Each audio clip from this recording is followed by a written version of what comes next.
Olá, como dimensionar a estrutura de madeira para um telhado cerâmico? A primeira questão sobre um telhado cerâmico é que ele precisa de muitos apoios. Ao contrário de uma telha de fibrocimento, a popular Eternit, ou uma telha metálica, que os vãos das terças são de 1,40 m, 1,5 m, 2 metros, dependendo do caso, uma telha cerâmica vai precisar de apoios cada 30 a 35 centímetros. Máximo aí 37, 38, 40 centímetros já é um absurdo, vai depender de cada telha. Mas a questão é, ela precisa de muito mais apoios, então de 4, 5 vezes mais apoios que uma telha de fibrocimento ou uma metálica. E consequentemente, é muito mais complicado a gente utilizar terças para apoiar todas as telhas. Muito complicado por quê? Porque se eu for fazer um telhado e colocar uma terça a cada 35 centímetros, eu tenho que colocar muitas terças. Se for considerável e a peça for alta, eu corro risco de inflamagem lateral por torção, além de correr risco da minha estrutura ficar muito pesada, vai gastar muito material para colocar tantas terças assim. Então tende a ser mais econômico colocar algumas terças. Essas terças se apoiam, suportam os caibros e os caibros suportam as ripas. O momento global vai ser maior, a gente vai ter uma estrutura um pouco mais complexa, isso a gente vai acabar tendo uma estrutura mais complexa, mas a estrutura complexa vai se pagar. Por quê? Porque vai ter menos terças, então a gente vai conseguir ali economizar um pouco nas terças e pagar todo esse material a mais. Entendido? Essa é a primeira questão. Agora, a segunda questão, e é um problema grave que a gente tem dentro da estrutura de madeira, é que ao invés de chamar pelo nome lógico as peças de madeira, a gente chama por um nome clássico, né? Um nome que era chamado antigamente, onde não se pensava nas medidas da peça em si. Ok? E isso vai contrastar com uma região que trabalha muito com madeira, a gente vê a diferença clara. Por exemplo, se você tem uma peça de madeira que ela tem, digamos, 2 centímetros de espessura e 9 centímetros de altura, como que você chama ela? Nos Estados Unidos, onde eles trabalham muito com madeira, eles chamariam de 1x4, ou seja, uma tábua de 1 polegada por 4 polegadas. É uma peça de madeira de 1 polegada por 4 polegadas.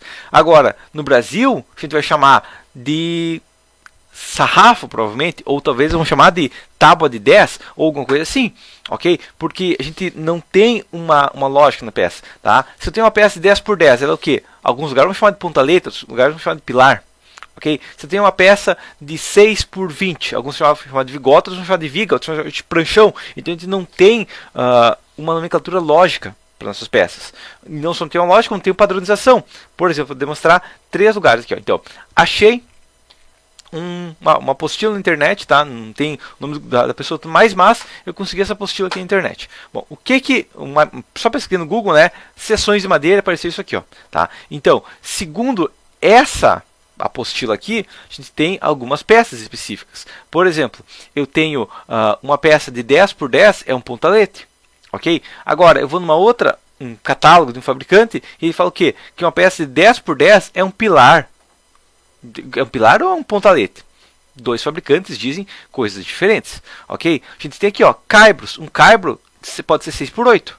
Só que aqui o 6 por 8 é um caibrão. Então não é a mesma coisa. Então a gente vê essas diferenças nas peças. Aqui ele está dizendo que um sarrafo é 2 por 10, 3 por 10 ou 3 por 16.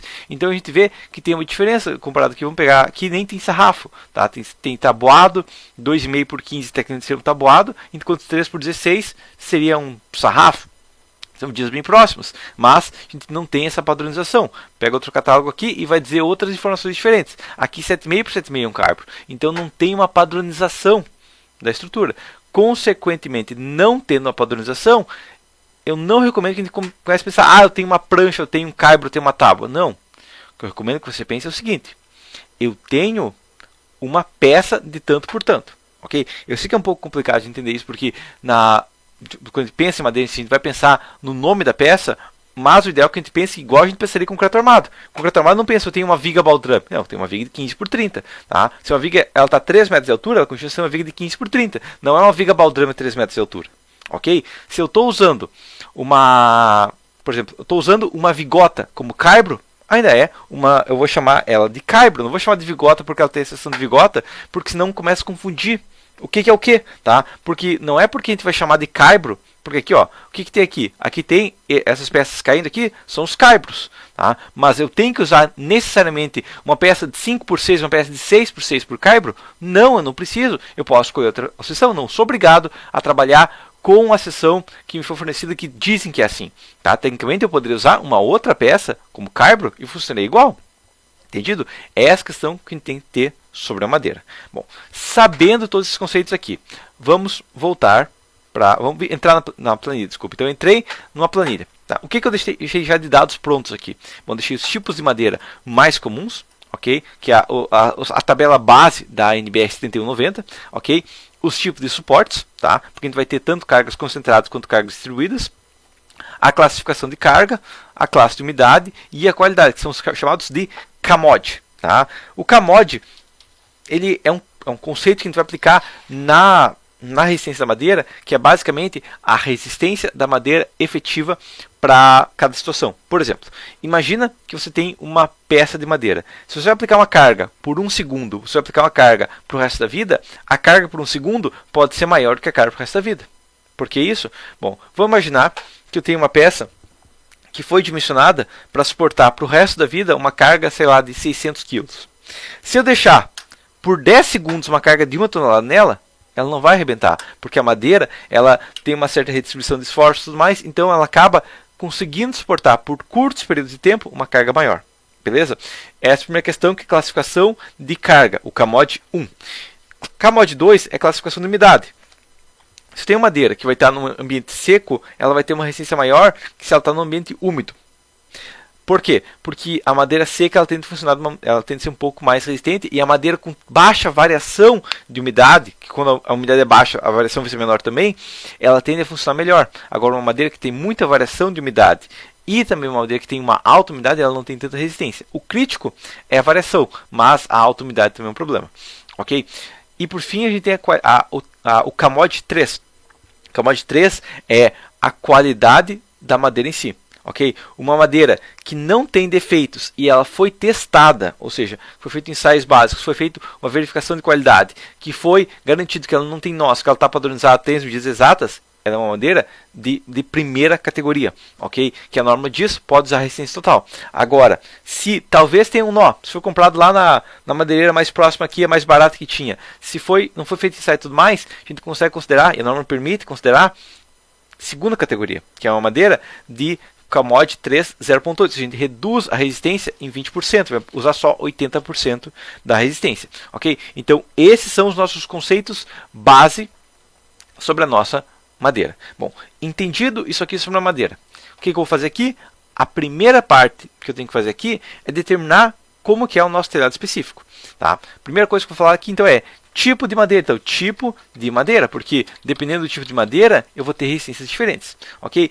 A norma, por algum motivo, que realmente madeira, como eu falei, a gente tem uma linguagem uma linguagem horrível para trabalhar com madeira, mas basicamente a norma chama de madeiras coníferas e dicotiledôneas, ok? Que seria, a analogia seria trabalhar com, existem homens e pessoas que possuem ovários.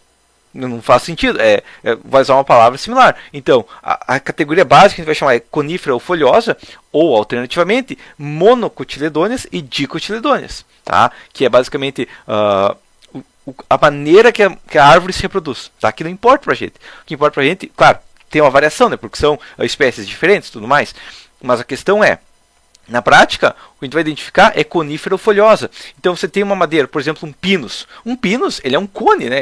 Ele começa grande e ele vai reduzindo. Já uma madeira folhosa, ela tem aquelas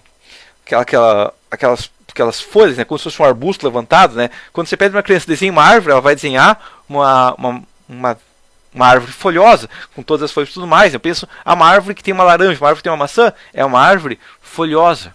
Ok? Uma árvore que tem várias flores também é folhosa. A conífera geralmente ela tem só três pétalas, enquanto a folhosa ela tem mais. Então tem essas regras específicas, mas a questão é, ainda assim é uma nomenclatura horrível, estava dizendo. Por quê?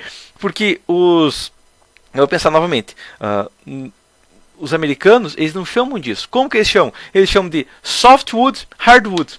Pronto, a madeira leve é madeira pesada. Essa é uma categoria muito mais voltada à engenharia do que é uma dicotiledônia.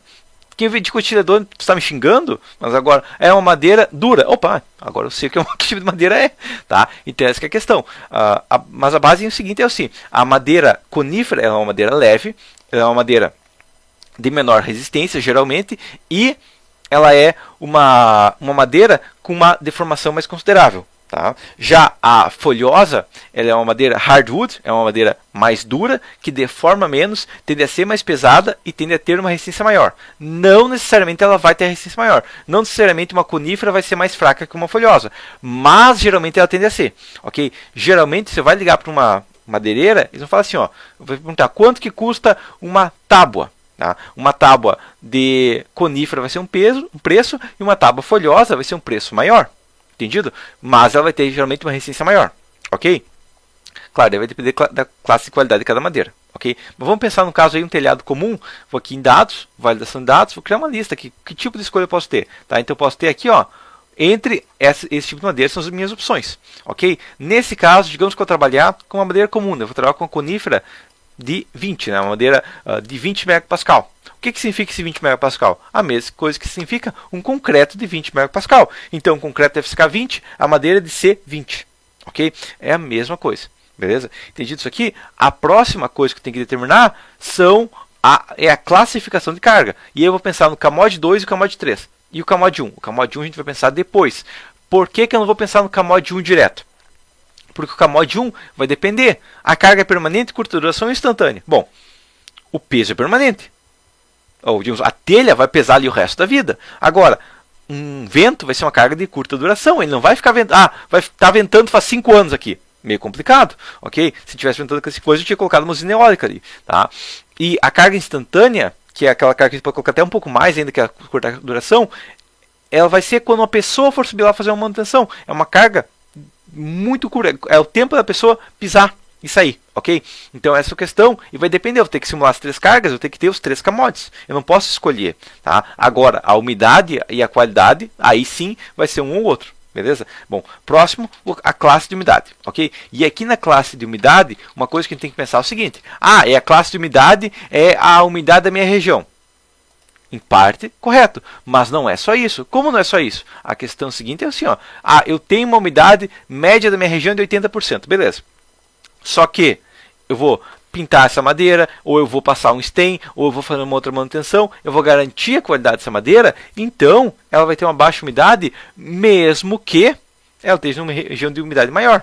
Ok? Eu vou fazer uma impermeabilização melhor na estrutura, muitas vezes eu consigo uma umidade menor. Tá? Não é, a umidade da região é tanto, então é tanto. Não, dependendo do caso eu consigo uma umidade menor. Mas nesse caso, vamos imaginar que eu não consigo, região muito úmida, não conheço o cliente e tudo mais, colocar umidade alta ou muito alta. É um fator base, né, que a incerteza gera coeficiente de segurança maior.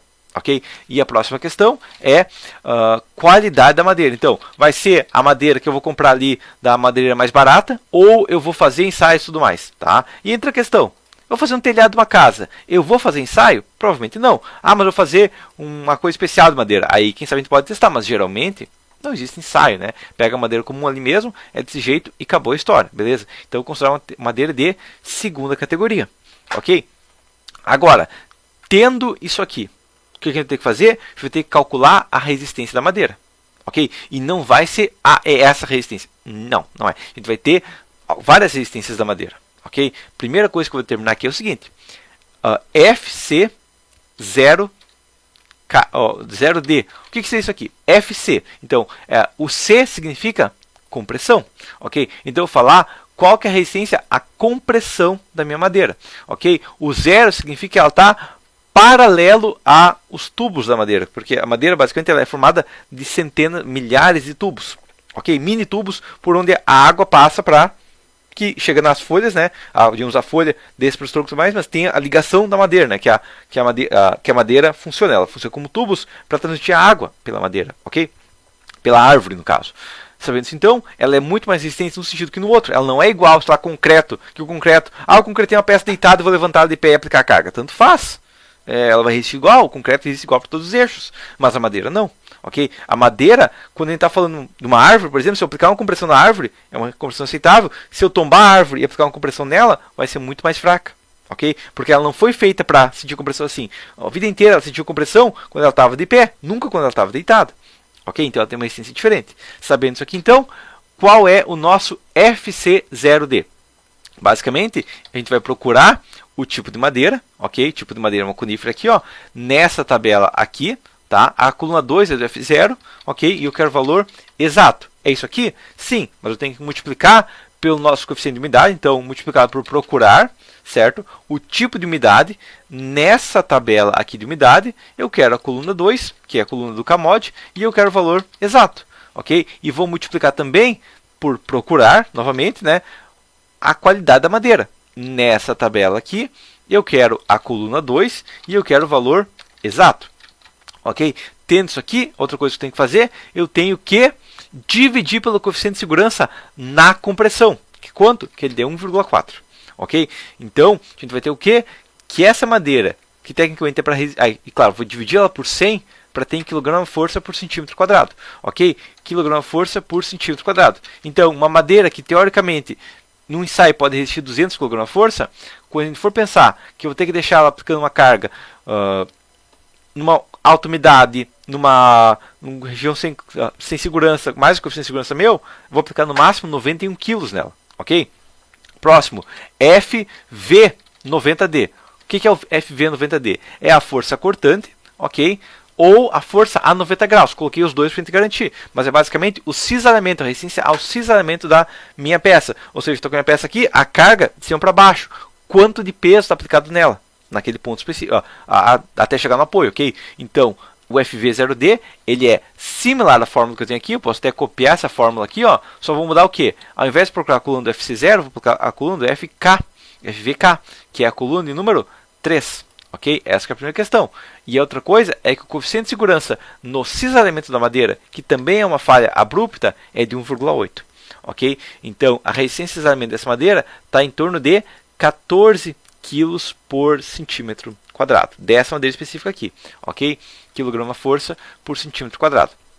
E por final, eu vou ter o FT0D. O que é o FT0D? O FT0D, assim como o FC0D, é uma carga paralelo ao comprimento da madeira, mas o FT0D é na tração, enquanto o FC é na compressão, e o FT0D é a mesma coisa que o FC0D, só que com o coeficiente de segurança de 1,8. Então vou multiplicar por 1,4, dividir por 1,8, que vai me dar uma resistência efetiva na compressão de 71 kg. Okay? Então é um pouco mais frágil na tração a madeira. Na prática até mais, mas sem ensaios a norma permite esse 1,8. Beleza? Bom, tendo isso aqui por final, eu quero colocar o nosso E de design, ou nosso módulo de cidade de projeto. Ok? Como assim módulo da cidade de projeto? Assim como a resistência, o módulo da cidade, até copiar aqui, ó, a única diferença é que o módulo da cidade é a coluna 4, o módulo de elasticidade ele não tem coeficiente de segurança, tá? Mas ele também é afetado pela resistência do material, pelo tipo de material, pela classe de umidade, pela qualidade e tudo mais, ok? Então, a gente tem um coeficiente, nosso ED, que vai ser no caso aqui, desculpa, aqui é tonelada força centímetro quadrado, a gente está colocando já em 0,0, né? Então, aqui tudo tonelada força, tá? Mas a gente tem um módulo da cidade, ou seja, a carga necessária para aplicar o dobro de comprimento da peça, em torno aí de 22,4 tonelada força. Claro, muito antes disso a peça vai falhar, mas só para entender o conceito, ok? Então agora a gente tem a base da nossa madeira. A gente tem que pensar outra coisa também. A gente tem que pensar na resistência da nossa madeira em si, ou seja, na carga de vento, ok? Que vai ser importante, tá? E tem que pensar também nas envoltórias de vento da estrutura, beleza? Então, vamos lá, velocidade de vento na estrutura, tá? Então, dependendo do caso, vai ter velocidade de vento diferente para diferentes regiões, ok? Vamos pegar aqui a NBR 1023. A NBR 1023 vem com um mapa, ok? A NBR 1023 vem com um mapa aqui, ó, e esse mapa tá cheio de número 38, 22, 10, 34, 49. Qualquer número que está próximo de um ponto, você ignora porque é o número da estação, ok? O que importa são essas linhas aqui, ó. beleza? Essas linhas são as regiões de vento, ok? Então, por exemplo, quase todo o Nordeste, na verdade, tirando que quase todo o Nordeste e boa parte do Norte e uma parte aqui do Mato Grosso também, é 30 metros por segundo. Ok? Porque está na isopleta dos 30 metros por segundo. Tá? Senão não faria sentido. Você vai fazer um prédio em Brasília, vai encher de político com 2 metros por segundo. Eu não sei contra, mas está violando a norma. Ok? Outra coisa, a gente vai pensar regiões aqui que não faz sentido. 5 metros por segundo não faz sentido. Ok? 44 e 7 estão próximos, não faz sentido. Então, nossa velocidade básica de vento é pelas linhas. Entendido? Bom, vamos imaginar, nesse caso, porque pode ser diferente, tá? Mas vamos imaginar que esse telhado vai ser feito em Santa Catarina. Em Santa Catarina, eu tenho uma velocidade de vento base, tirando aqui bem na quina aqui, ó, onde passa do 45, de 45 metros por segundo, ok? Aqui está no 30, né? Passei para o 35, passei do 30, vai para o 35, né? Foi para 40, foi para 45 e consegui vir até aqui, chegando em Santa Catarina, ok? Aqui bem na fronteira eu consigo mais, quem sabe até 50 metros por segundo, mas a maioria de Santa Catarina é 45, beleza? Entendido isso aqui? Então, vamos voltar para cá e vamos colocar aqui velocidade de vento 45 metros por segundo, ok? E a próxima situação que eu tenho que também encontrar vai ser tipo de obstáculos, ok? Como assim tipo de obstáculos? Por quê? Porque quanto maior for a obra, ok? Essa é a primeira questão. Quanto maior for a obra, menor a carga global da estrutura, porque ela vai ter mais obra para distribuir a carga.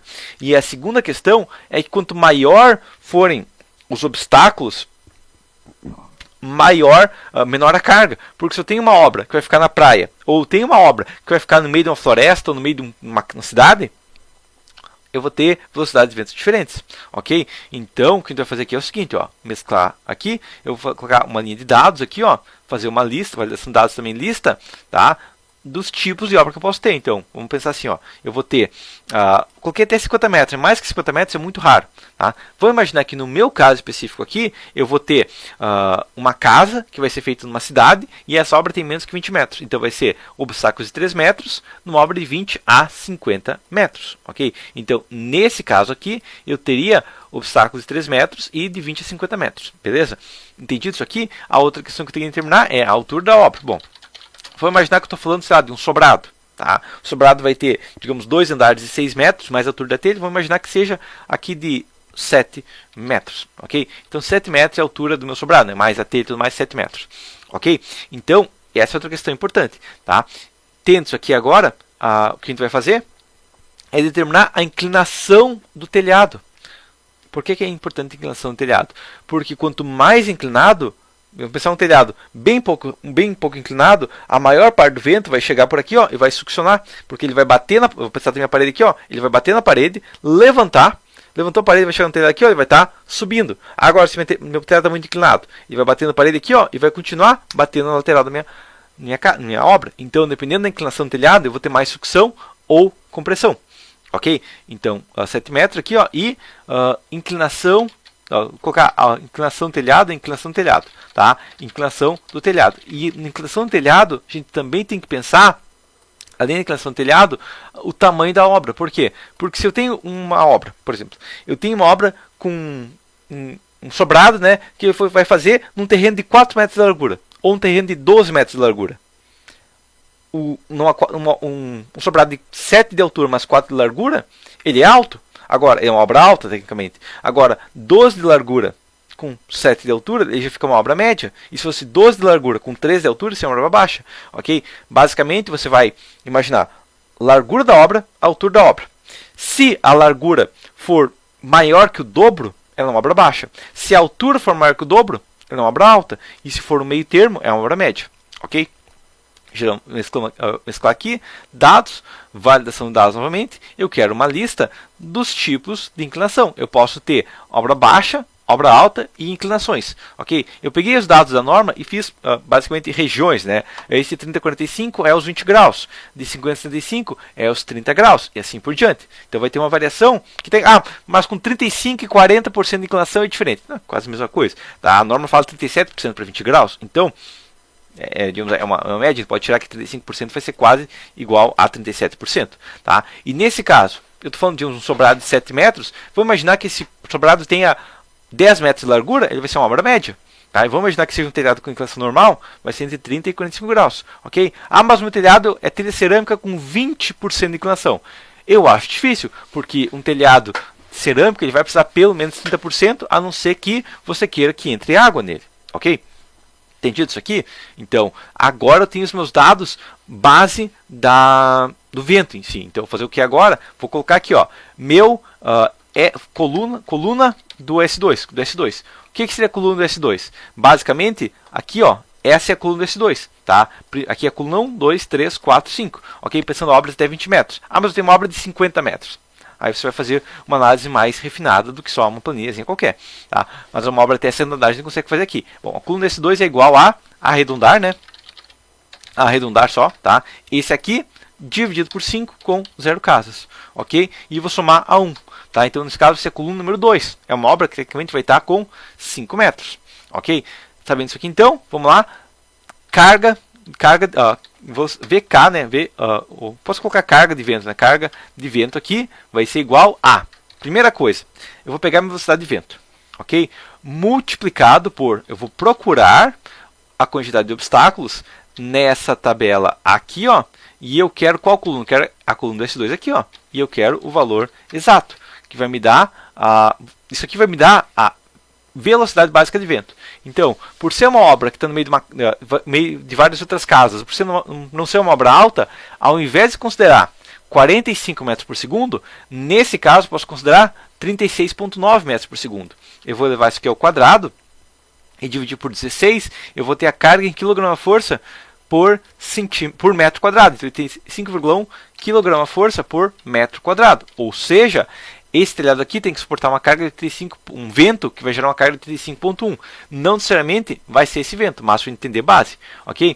A próxima situação que eu vou pegar também vai ser o CPE, o vento de CPE, tá? Que é o que? De CPE médio, é o que isso aqui? Basicamente, quando você tem um vento, a carga de vento é igual em todo o telhado? Não. A carga de vento tende a se acumular nas bordas do telhado. Okay? Então, inclusive, a gente tem na NBR 623, isso ela fala explicitamente desse CPE médio. O que é o CPE médio? O CPE médio é essa região aqui, ó, tá? Então, quando o vento está batendo na minha estrutura, essa região aqui da cumeeira, tá? E do beiral, dos dois lados que está batendo o vento, vai ter uma sucção maior. Ali que o vento vai começar e ali que vai ter uma concentração de cargas. Ok? Então, a gente não pode imaginar, carga é mesmo. Não, não é. O vento pode gerar cargas maiores em alguns locais, beleza? O vento da CPE média é igual a procurar, ok? Eu vou procurar aqui a inclinação média da obra. Nessa tabela aqui, ó, eu quero a coluna do CPE médio, que é a coluna 2, e eu quero o valor exato. E eu vou multiplicar isso pelo meu CV, ok? E isso vai me dar o quê? Vai me dar que em alguns pontos específicos, qualquer peça secundária vai ter que suportar uma velocidade de vento de 127,7 kg-força por metro quadrado. Ok? E a próxima situação que eu tenho é o vento, a sucção, né? Então, vento sucção base, ok? Que não é tão crítico, a gente vai dimensionar, ok? Que vai ser o quê? Vai ser essa mesma fórmula aqui, vou até copiar ela direto, só que ao invés de usar a coluna 2, eu quero usar a coluna 3, que é o vento de sucção, ok? Que vai dar menos 6808 kg-força por metro quadrado. Tecnicamente o CPE médio ele também é sucção, só que ele vem na tabela da norma, tá? Apesar de ser levantado, ele vem com negativo, tá? Mas só posso inverter aqui na coluna, tudo negativo, ok? Mas a questão é que o vento aqui em si, ele vai gerar uma sucção, ok? Então, o CPE médio vai gerar sucção e a sucção também gera sucção, ok? E por final a gente pode ou não ter uma compressão, ok? Então o vento de compressão que eu vou colocar compressão, ok? Vai ser qual que? Ele vai ser a mesma fórmula ainda, ok? Só que vai ser a coluna de número 4, ok? Que vai dar zero nesse caso, por quê? Porque a inclinação não é alta o suficiente. Ah, mas eu quero fazer um chalé, e o chalé vai ter uma inclinação de mais de 140. Agora surgiu uma carga, ok? O nosso CPE médio foi reduzido porque ele não tem uma dobra tão crítica. Está aqui um telhado normal, né? E o chalé é assim. Então ele não tem uma carga tão crítica na dobra aqui, ok? Só que um chalé, ao invés disso, ele tem uma compressão nas peças, beleza? No caso do telhado normal, não vai ser um chalé, não vai ter essas peças. Bom, tendo isso aqui agora, eu tenho minhas cargas, eu tenho a classe da minha madeira já com os efeitos básicos. O que eu vou fazer primeiro? Primeira coisa que eu vou fazer é, vou até puxar uma linha aqui, ó, puxar uma linha aqui de fora a fora, ok? E vou determinar inicialmente a minha ripa, ok? A minha peça secundária, ok? Puxei uma linha aqui, aqui são os dados básicos da estrutura. Primeira coisa que eu vou determinar, largura da ripa, né? Largura da ripa, ok? Qual que é a largura da minha ripa? Bom, aí que entra a questão, tá? Até na foto aqui, ó, a gente vê que todas as ripas, ó, elas estão deitadas. Só que quando eu chego na última ripa aqui, ó, ela está de pé, tá? Você consegue ver aqui, ó, mas a última ripa está de pé e todas as outras estão deitadas. Por que isso é feito? Do outro lado, mesma coisa, né? Por quê? Porque toda a telha apoia sobre... Então, eu coloco uma telha e depois coloco... Eu começo de baixo, né? Eu coloco uma telha, coloco a de cima, depois coloco a próxima, depois coloco a próxima. Só que lá, a primeira, ela não vai estar apoiada... A telha sempre fica apoiada em cima da outra. Só que a primeira não. Então, geralmente, a primeira ripa, ela é levantada para ela ter a mesma inclinação que as outras. Ok? Então, não é feito todas as ripas iguais. Geralmente, a primeira ripa fica deitada. Tá, por que não deixa as ripas de pé? Elas não ficam mais fortes de pé? Ficam. Mas entra na questão da flambagem lateral por torção e da largura para apoiar a minha peça. Ok? O que seria essa flambagem lateral por torção? Basicamente, se você tenta deixar uma peça muito longa em pé, ela vai tender a tombar para o lado. Ok? Se ela for muito fina, ela vai tender a tombar para o lado. Já uma peça espessa, não. Uma peça espessa, ela vai querer ficar de pé. Uma peça deitada, melhor ainda. Se está deitada, ela não vai querer ficar deitada, ela vai continuar deitada. Então, o principal problema é, quando você faz uma viga muito alta e muito esbelta, ela pode tender a tombar para o lado. Esse fenômeno, por que ela tomba para o lado? Primeiro, bom, uma peça, se ela tem flexão, ela não tem compressão em cima e tração embaixo, ou compressão embaixo e tração em cima? Sim. Se tem uma peça que está comprimida, ela não vai tender a flambar? Vai. Se ela vai tender a flambar, e já aqui para baixo ela não vai flambar porque tem a parte tracionada embaixo ou em cima, ela vai flambar para o lado. Ok? É isso que acontece. Então, se você tem a região comprimida de uma viga muito esbelta, ela pode flambar. Entendido? Então, geralmente, a gente coloca a peça deitada, apesar de enfraquecer, a gente garante que não vai acontecer flambagem lateral por torção. Ok? Nesse caso, vou determinar isso. Bom, o que eu vou ter aqui? Voltando para cá, largura da ripa. Vamos imaginar, tá? Que aqui, como eu falei, depende da sua região. Você vai ter que ligar para a madeireira e tudo mais e perguntar. Mas aqui eu tenho um ripão de 2x5. Tá? E aqui, já esse fabricante aqui, ó, ele fala que a ripa é 1,5x5 ou 2,5x5.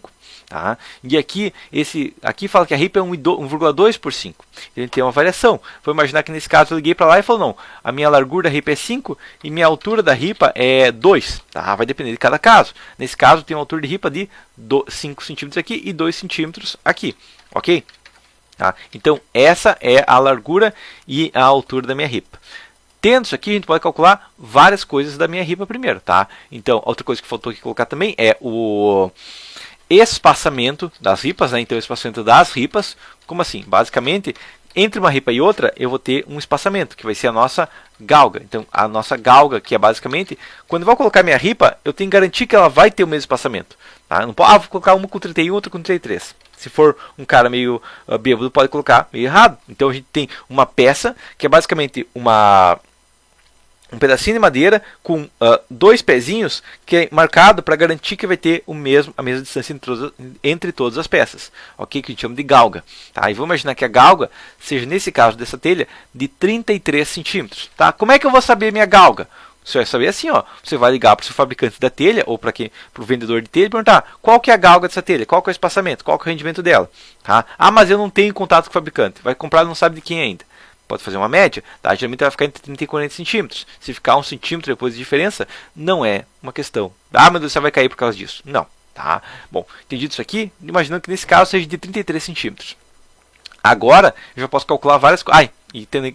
Outra coisa que eu vou colocar aqui também, tá? Apesar de ter colocado a inclinação média, eu quero colocar a inclinação exata, ok? Inclinação do telhado. Estou repetindo a informação do telhado, mas eu quero a inclinação exata. Por que não pode ser uma média? Porque dependendo da inclinação, eu vou ter a minha ripa, né, como ela está inclinada, ela não vai ter uma flexão como se fosse para cá, ela vai ter uma flexão para cá e para cá, ok? Então ela vai ter uma certa inclinação, e para telhados com inclinação de mais que 30%, já é um fator importante. Então vamos imaginar que nesse caso, eu tenho uma inclinação exata de 35%. Então 35% é a minha inclinação exata da nossa estrutura, beleza?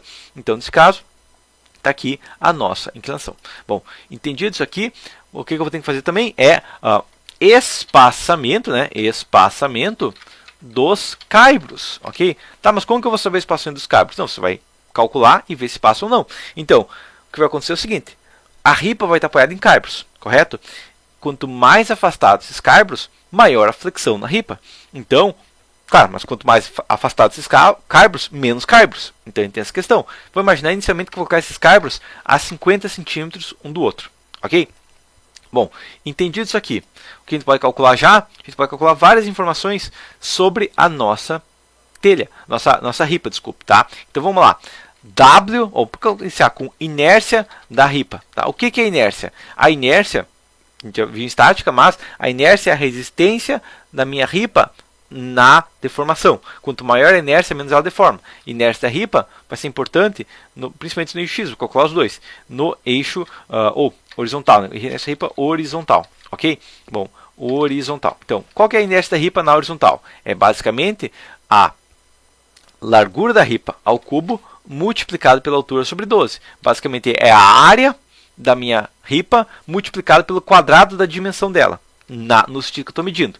Então, na horizontal, 20,83 centímetros na quarta. Ok? Inércia é em centímetros na quarta. Beleza? Tá? E a próxima situação é a inércia da ripa vertical. Ok? Então, pensar na vertical da minha ripa. Quanto que eu tenho de inércia? Vai ser a mesma fórmula, só que ao invés de levar o cubo à largura, eu vou levar o cubo à altura.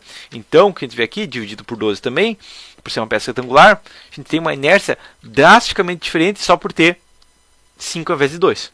Ok? E a próxima situação é W da ripa na horizontal. O que é o W? O W, ao invés de ser a inércia ao quadrado da área, é só integral da área, ok? Que vai ser basicamente a inércia, tá? Posso pegar, tem duas maneiras, ou posso pegar a inércia e tirar a derivada dela, ou posso pegar a largura, a área e colocar o quadrado.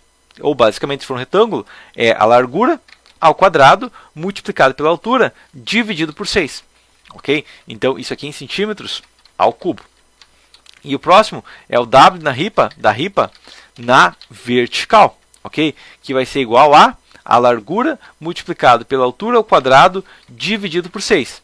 Deu a mesma coisa que a inércia. Sim, deu a mesma coisa que a inércia, porque ela tem 2 de altura. Como eu tirei a integral, eu multipliquei pela metade da altura, que vai dar 1 centímetro, então vai dar a mesma coisa que esse aqui. Então, esse caso específico deu a mesma coisa, não necessariamente vai dar. Se fosse 2,5, já seria diferente.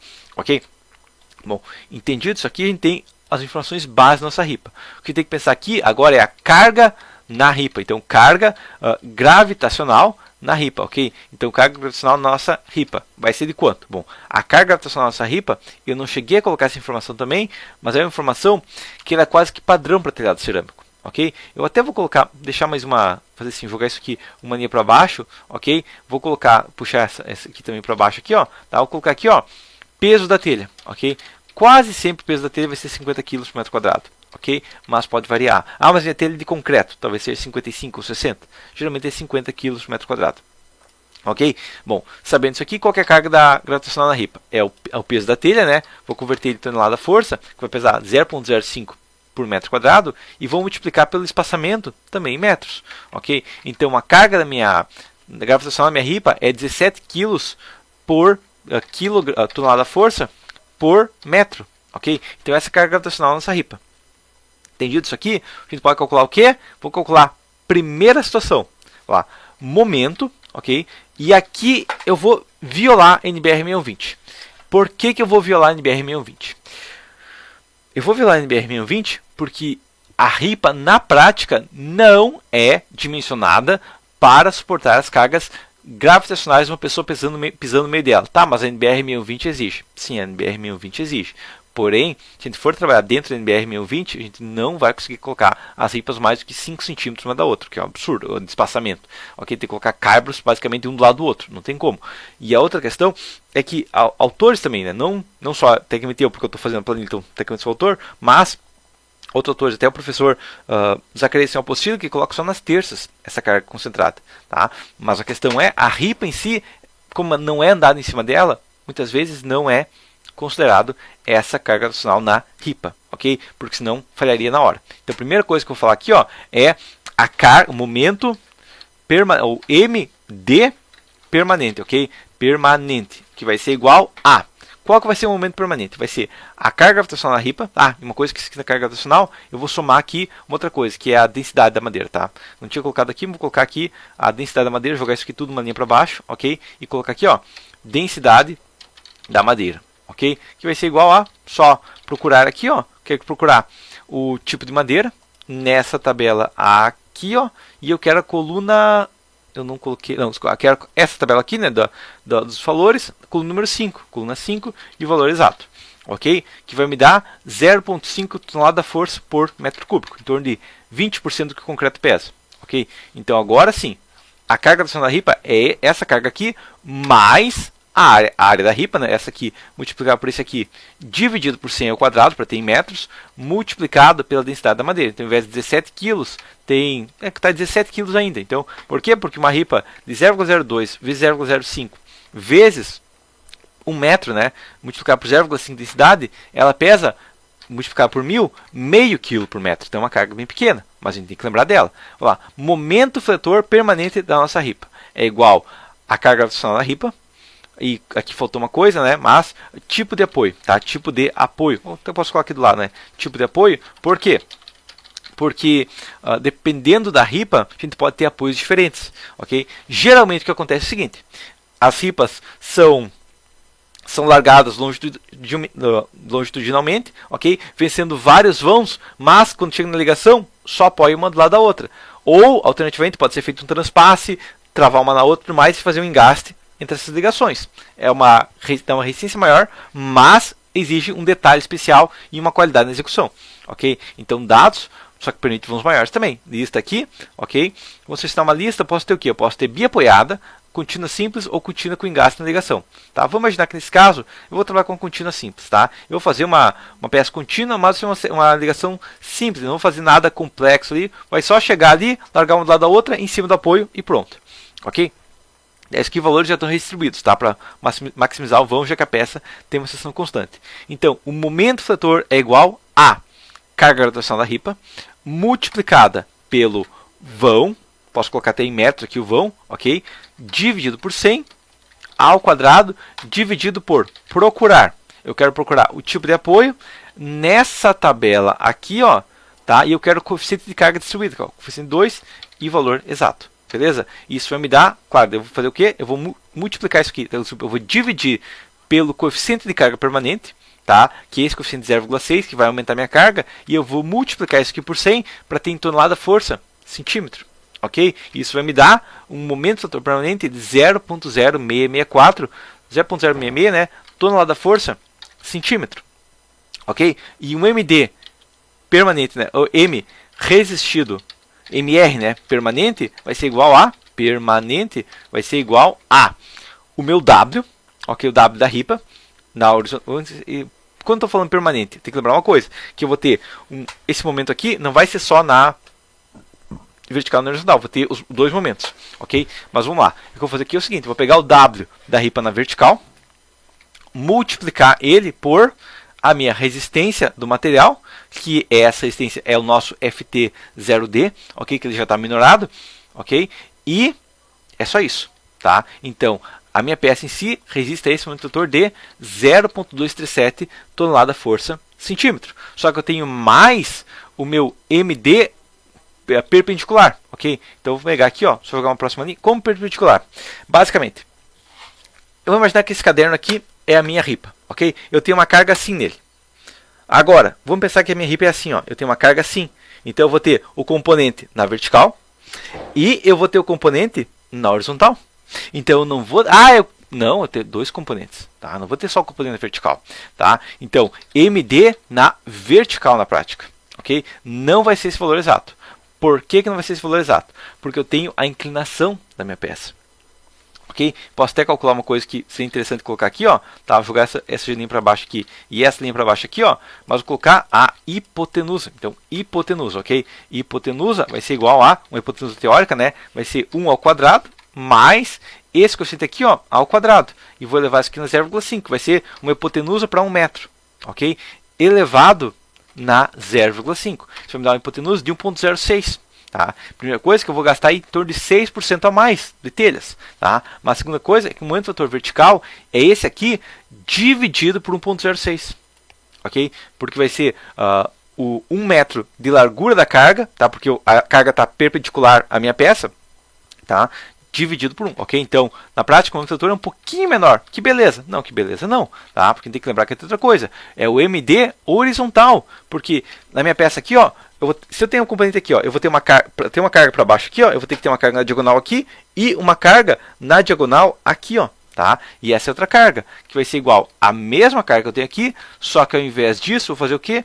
Eu vou pegar essa carga que eu calculei e eu vou multiplicar ela pela inclinação e dividir pela hipotenusa. Ok? Isso vai me dar uma carga menor. Tá? E sabendo isso aqui, então, vou colocar o MD total. Então, MD, eu vou colocar aqui, ó, MD total permanente, ok? Isso é uma questão que até a norma permite fazer isso aqui, desculpa, fazer direto não assim, mas o MR permanente é esse 0.237, ok? Mas o que a gente vai ter que calcular aqui, na verdade não é nem o MR em si, tá? Eu posso até apagar o MR e calcular assim, ó, é a tensão máxima, tá? A tensão máxima, na verdade, fica melhor, tá? A tensão máxima vai ser o meu MDV permanente, tonelada por centímetro, dividido pelo meu W, ok? O meu W na vertical da minha ripa, ok? Mais o meu MD horizontal dividido pelo meu W na horizontal da minha ripa, tá? E isso aqui eu vou fazer o quê? Vou até colocar esse aqui, ó, só que o menor, e vai ser horizontal o menor, né? Quase sempre, até vou fazer hipótese 2, vai ser o máximo, né? Entre duas hipóteses, o máximo desse aqui mais esse aqui dividido por 2, ou a outra hipótese, né? Porque a norma permite pegar o maior mais a metade do menor, tá? Ou ou dividir por 2 o primeiro, ok? Vai ser o máximo entre os dois. Isso vai me dar uma pressão máxima de 20 kg, ok? Então, 20 kg força centímetro, ok? Essa é a primeira questão. Só que aqui a gente aplicou a carga, nessa parte que a gente aplicou a carga, a gente já pegou a carga permanente. Então, não tem problemas, a gente já está com a carga permanente e já tem a parte do coeficiente de segurança do material, tá? Só que a gente tem que aplicar um coeficiente de segurança também na nosso cálculo em si, ok? Isso vai para 28 kg força. Ok? Só que a gente está com folga ainda. Tá? Então, por enquanto, para 50 centímetros, está tranquilo para carga permanente. Agora, eu vou pensar a próxima carga. MDV para o vento agora. Beleza? Então, MDV para o vento. Como que é o MDV para o vento? Ou seja, como que é a resistência da peça para o vento? Agora, o vento está perpendicular à minha peça. Não está? Correto? Ele está. Então, o que eu vou fazer aqui é o seguinte. Primeira coisa, eu vou pegar o meu vento de CPE MED. E por que eu vou pegar o vento de CPE MED? Porque uma ripa ela pode estar em qualquer ponto. E ela pode estar nas pontas. E eu vou usar a mesma ripa por tudo. Então eu vou pegar a carga gerada pelo CPE MED. Ok? Então eu peguei a carga e vou dividir por 1000. Tá? Porque é só essa carga dividida por 1000. Vai me dar um valor de menos 0,128. Tá? Só que além disso, eu vou ter o vento está levantando para minha ripa, mas o peso próprio da ripa vai deixar ela para baixo. Então, além disso, eu vou somar a carga gravitacional da ripa, ok? Só o vento eu vou majorar e vou subtrair a carga gravitacional da ripa e, claro, né, ela dividida pela hipotenusa, porque é só a parte que está perpendicular à minha peça que vai comportar. Então, na prática, inclusive aqui é mais, né, para dar um valor menor, né, porque um valor menor porque já estava negativo. Então não vai estar tão negativo assim. Então a carga aqui a gente vê uma diferença bem considerável no MDV do vento. E claro, né, uma coisa que faltou aqui, ó, mas é que esse MD do vento eu também tenho que multiplicar pelo espaçamento e dividir por 100. Ok? Então na prática a carga de vento em si está em 43 kg por metro. Ok? Para a linha ripa. Tá? Daí o momento vai ser a mesma coisa, posso até calcular aqui, ó, o meu MD do vento agora, vai ser só MD, vai ser igual a meu MD do vento, ok? Vou até multiplicar para 0 menos 1, porque eu não vou conseguir calcular como ele sendo negativo, beleza? E eu vou fazer o quê? Eu vou multiplicar pelo vão, né? Novamente o vão aqui, espaçamento dos carbos, em metros ao quadrado, ok? Além disso, eu vou dividir por procurar o tipo de apoio. Nessa tabela, tipo de apoio aqui, nessa tabela aqui, eu quero a coluna 2 e eu quero o valor exato. Então o que vai dar aqui, ó, é que, claro, eu vou multiplicar por 100, tá? Multiplicar por 100, só quero verificar uma coisa. E daí aqui, ó, eu vou dividir pelo meu vento na carga de curta duração, ok? Então foi para 0.118, ok? Enquanto aqui eu tinha 0.063, que eu tenho 0.1118, beleza? E isso vai me dar o quê? Também tonelada por centímetro. Vamos lá. tensão máxima agora. Tensão máxima é igual a meu MD do vento, ok? Dividido pelo W da ripa pelo W da ripa na vertical. Só quero verificar uma coisa que estou dividindo pelo W mesmo. Eu estou dividindo aqui na tensão máxima, estou dividindo pela inércia, é pelo W, ok? Sempre pelo W da peça, tá? Acabei me confundindo, mas já foi corrigido. Beleza? G17 sobre G14, G17 sobre G14, ok, beleza. Então agora está correto, tá? Não mudou nada nesse caso, mas poderia mudar no caso seguinte, ok? Então nesse caso aqui, eu tenho uma tensão de 34 kg por centímetro. Quilograma-força, aqui isso é quilograma-força por centímetro quadrado, ok? Eu posso, tonelada-força centímetro quadrado, né? Porque eu estava errado aqui, tá? Então chegou a 34 quilograma-força centímetro quadrado, ou 0,034 tonelada-força por centímetro quadrado. Entendido? Então a pergunta que eu vou ter aqui é o seguinte: a ripa resiste? Ripa resiste, né? Então colocar assim, juntar aqui, ó, e fazer assim, ó, igual a, se abre parênteses, essa tensão máxima for menor do que uma FT0D, eu vou dizer que sim. Caso contrário, eu vou dizer que não. Ok? Então, eu vou falar assim, vou colocar aqui, ó, ripa resiste, ó, ripa resiste às cargas, né? Ou ripa falha, tá? Ripa falha. Ok? Então, essas duas possibilidades. Beleza? Então, nesse caso, a ripa está resistindo. Menos mal, tá? Eu tenho que fazer também a verificação do VD, tá? Então, eu vou colocar aqui, ó, VD. Qual que é meu VD? Meu VD é igual a, primeira coisa, eu vou pegar a carga máxima. Então vai ser o máximo entre duas opções. Esse, a carga adicional da ripa, ou a carga adicional da ripa, coisa assim, esse aqui, né, o meu MDV, tá? Vou multiplicar ele na 0 menos 1, porque esse elemento não tem unidade, menos minha carga adicional da ripa, ok? Multiplicado pelo vão em metros, ok? Dividido por 100 aqui, vão em metros, multiplicado por 2, dividido por 2 daí, tá? Que vai me dar uma cortante de 6 kg, tá? É uma cortante incrivelmente baixa, mas realmente cada ripa suporta muita pouca carga, tá? Ainda mais que ela vai me dar para os dois lados, ela também pouco espaçada, tonelada força. E meu VR, minha força cortante resistida é igual a meu FD 90D multiplicado pela largura, multiplicado pela altura, multiplicado por 2/3. Por que por 2/3? E multiplicar por 1,4, que é o meu coeficiente de segurança. Por que por 2/3? Porque o cisalhamento ele é maior no centro. Ok? Se você tem uma peça cisalhando, você não pode usar toda ela. Você vai usar mais o centro. Ok? Dependendo da norma, vai permitir 60% ou 65%. No caso da norma de madeira, permite 2/3 da carga. Ok? Nesse caso, a gente consegue ver uma coisa. Que para madeira, para uma peça de telhado, como as cargas são baixas e o principal são os vãos, a força cortante não é uma carga crítica. Ok? Então, nesse caso aqui, eu fiz a verificação do cisalhamento, mas se eu não tivesse feito, não seria um problema, porque a gente tem uma folga gigante. A gente está com, vamos pegar aqui, ó, igual a esse sobre esse, a gente está com uma folga de mais que 20 vezes. Deixa eu ver. A gente está com 20,4 vezes mais. Então, a gente tem uma folga gigante. Sabendo isso aqui, então, eu poderia espaçar mais meus calibros. Ok? Só uma coisa que eu vou colocar aqui, ó, é a flecha. Tá? Só uma coisa que eu não calculei, vou colocar a flecha agora. Tá? A flecha é igual a, primeira coisa, é o P, nossa carga. Ok? Vou considerar que a flecha vai ser a flecha de utilização geral, né? A carga gravitacional da ripa, ok? Flecha aqui, então P multiplicado por o vão, tá? E nesse vão, o vão, lembrando de colocar em metros, ok? Dividido por 100, ou posso colocar tudo em centímetros, na verdade. Posso fazer assim, ó, colocar tudo em centímetros, fazendo assim, ó, a carga dividido por 100 para ter em centímetros, multiplicado pelo espaçamento elevado na quarta, ok? Dividido por o meu módulo da cidade, que é esse aqui, dividido pela minha inércia da ripa na vertical, considerar, porque ela vai flambar para fora do plano, ok? E dividido por procurar o tipo de apoio nessa tabela aqui, e eu quero o coeficiente de flecha, que é a coluna 1, 2, 3, coluna 4, ok? E eu quero o valor exato. Então isso aqui vai me dar uma flecha de 0,08 centímetros, ok?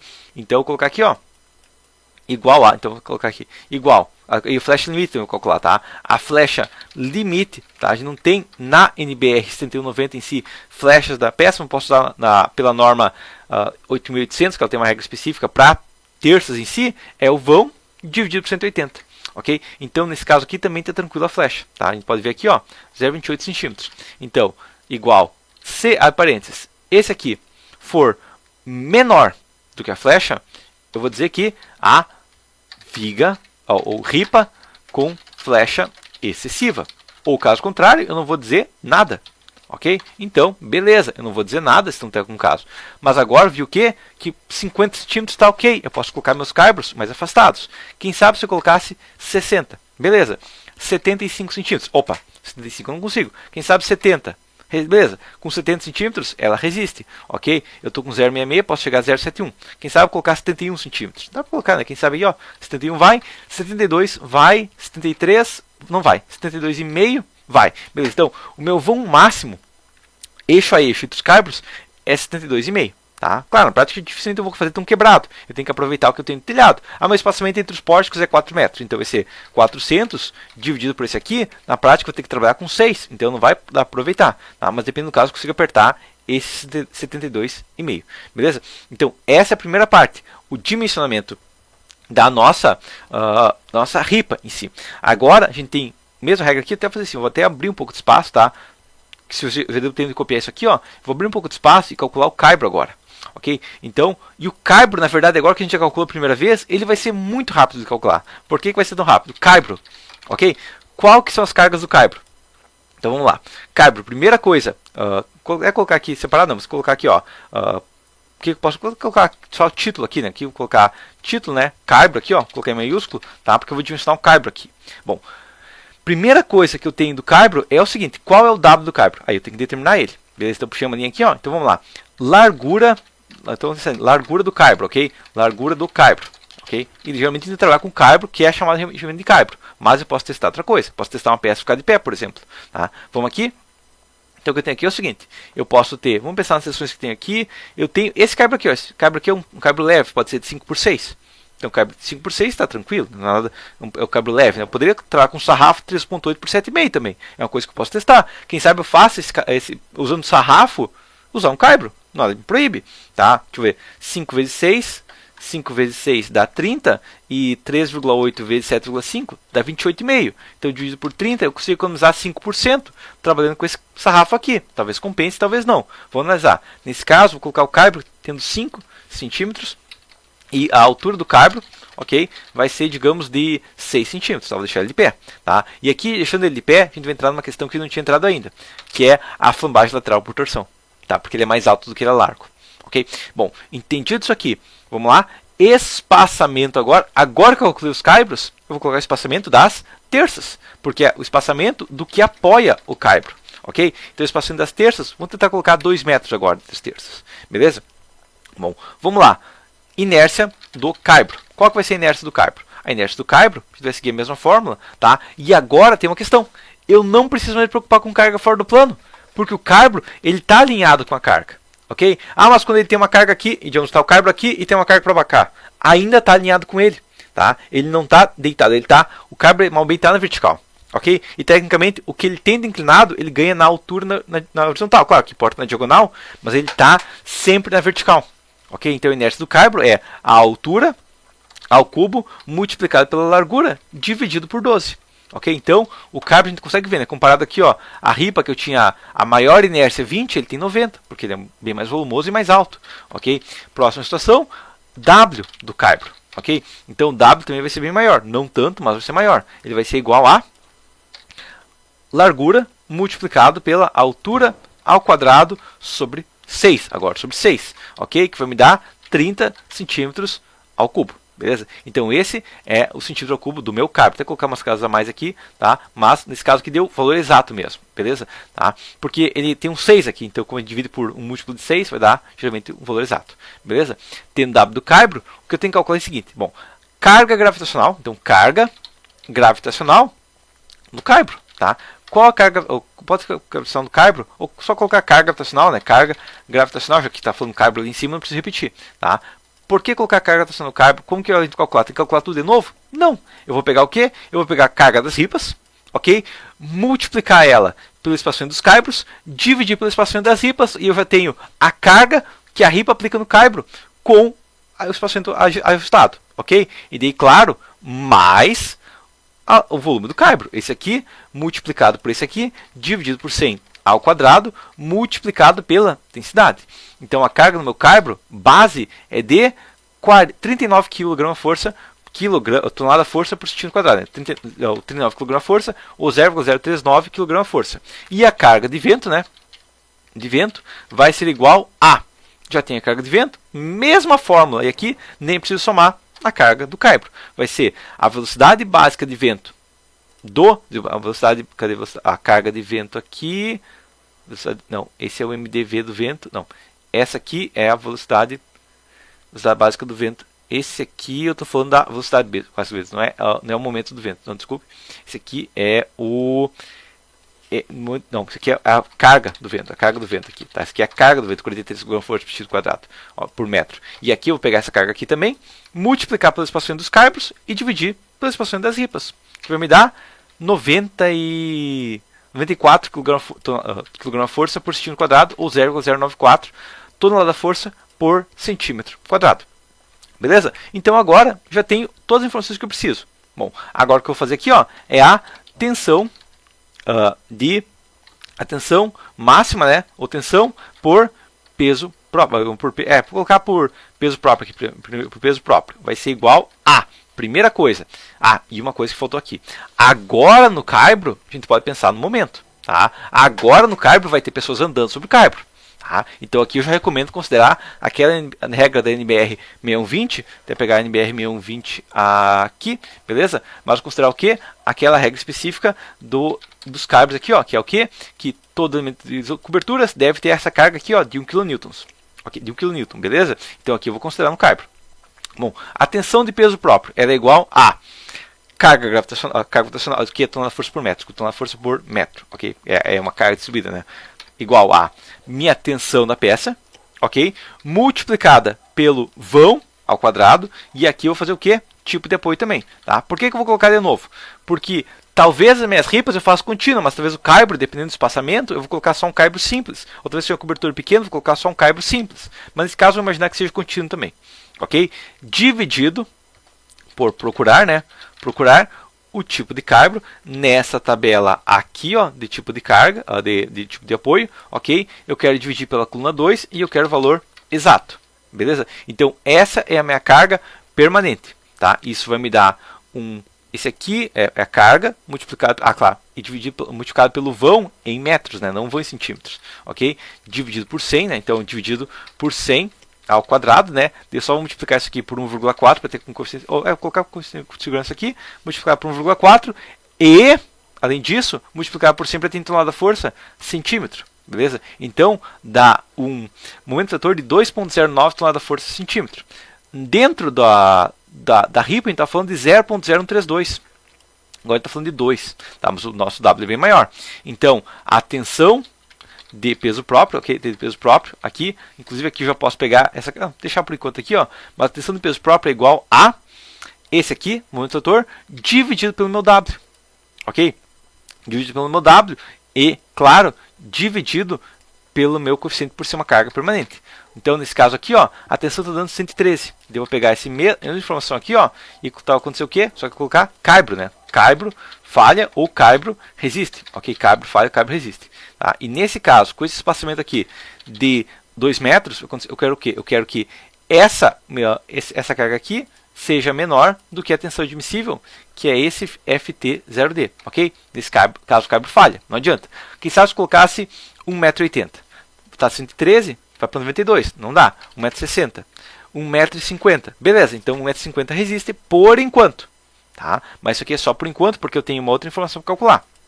Tá? Tonelada-força por centímetro quadrado, tá? A próxima informação que eu tenho que calcular, tá? Porque isso aqui era só nessa primeira hipótese aqui, ó, eu estava calculando só a tensão máxima, calculei a tensão máxima direto, ok? Na verdade, posso até pegar aqui, ó, igual, menor que o máximo, né? Aqui, o máximo entre o G22, correto? Porque pode falhar só pelo peso próprio, ou outra hipótese é esse aqui, a tensão máxima aqui, beleza?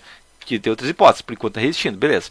Próximo é que vai ser esse aqui momento, né? Momento de peso próprio, ok? Momento de peso próprio. Agora vou considerar momento de vento, ok? De vento. Vai ser igual a, isso é o MD, né? MD de vento, ok? Vai ser igual a meu momento de peso próprio, que estava majorado, então eu vou minorar ele, ok? Mais, isso aqui inclusive vou multiplicar pela 0 menos 1, né? Para inverter ele. 0 menos 1 aqui, mais o que eu vou ter? Porque o vento está ao contrário. A carga de vento, que eu também vou multiplicar por 0 menos 1, então a carga de vento multiplicado por 0 menos 1, ok? Fechar aqui, multiplicado pelo meu vão em metros, né? Vão em metros, ao quadrado, dividido por procurar aqui esse tipo de apoio. Nessa tabela aqui, eu quero novamente a coluna 3 e eu quero o valor exato, beleza? Então, nesse caso, 0,78 tonelada força centímetros. Quer dizer, é menor, tá? Mas a questão aqui, ó, aqui eu estava majorado, tá? Aqui eu tenho que majorar, ao invés disso, eu tenho que majorar minha carga de vento. Então, vai de 0,094, de 1.147 para, aqui na verdade ficou em 0, tá, menos 0.077, 0.78, espera aí. A carga de vento está aqui, tonelada força por metro. Claro, faltou multiplicar por 100. E multiplicar por 1,4. Multiplicar por 1,4 multiplicado por 100 para ter em centímetros. Tá? Então agora o meu momento foi para 4. Esse aqui é negativo, ok? Então esse aqui é um valor negativo. Foi para 4.132. Beleza? Só que a tensão de vento não vai ser tão alta assim. A tensão de vento vai ser igual a esse aqui. Não vai chegar assim, não vai ser proporcional, né? Dividido por 0,9 dividido pelo meu W do Caibro, ok? Só que eu conferir a coisa, eu estou dividindo pelo meu W do Caibro, ok? Então a tensão foi para 0,153 tonelada força por centímetro quadrado, ok? Então isso aqui vai ser o máximo, né? Então J7 aqui, ó, é igual ao máximo entre essa hipótese aqui ou alternativamente, como estou falando de uma velocidade de vento considerável, essa aqui, ó. O que aconteceu? Que para o espaçamento de 2 metros, o Caibro falha. Tá? Porque a tensão máxima que eu posso ter é de 71 kg e eu estou tendo 153. Então, quem sabe 120 centímetros vai para 98. Mas eu posso tomar 71, não dá. 1 metro, quem sabe? 0,68. Beleza, então 0,68. Então eu posso deixar o Caibro a cada metro. Ok? Então, essa é a questão. Agora, eu vou ter uma outra questão, que é um cálculo bem chatinho, mas que tem que... antes disso, claro, né? Só o momento por sobrecarga, tá? Eu não tinha calculado ainda. O momento por sobrecarga é o seguinte. Vamos lá. O momento de sobrecarga é o momento de peso próprio mais agora a sobrecarga, que vai ser 0,1 tonelada força, que é uma pessoa pisando em cima do Caibro, ok? Multiplicado por esse 0,1 tonelada força multiplicado, pela carga de uma pessoa pisando em cima e pelo vão, ok? O vão posso colocar direto em centímetros, já tem um momento em centímetros agora. O vão sobre 4, ok? E esse momento vetor aqui, 0,1 de vão sobre 4, eu vou multiplicar por 1,4 também, ok? Então, o momento também vai ficar bem maior, beleza? Só que nesse momento aqui, ó, tonelada força centímetro, eu vou dividir por 1,1, ok? Então, o momento de sobrecarga vai dar 4,01, ok? O que eu vou fazer aqui agora, vamos lá, é a tensão de sobrecarga vai ser igual a 4,01 dividido pelo W do Caibro, dividido por dividido pelo coeficiente de carga instantânea, ok? Que vai me dar 0,122. Ainda dando um valor maior, mas não é tão maior assim.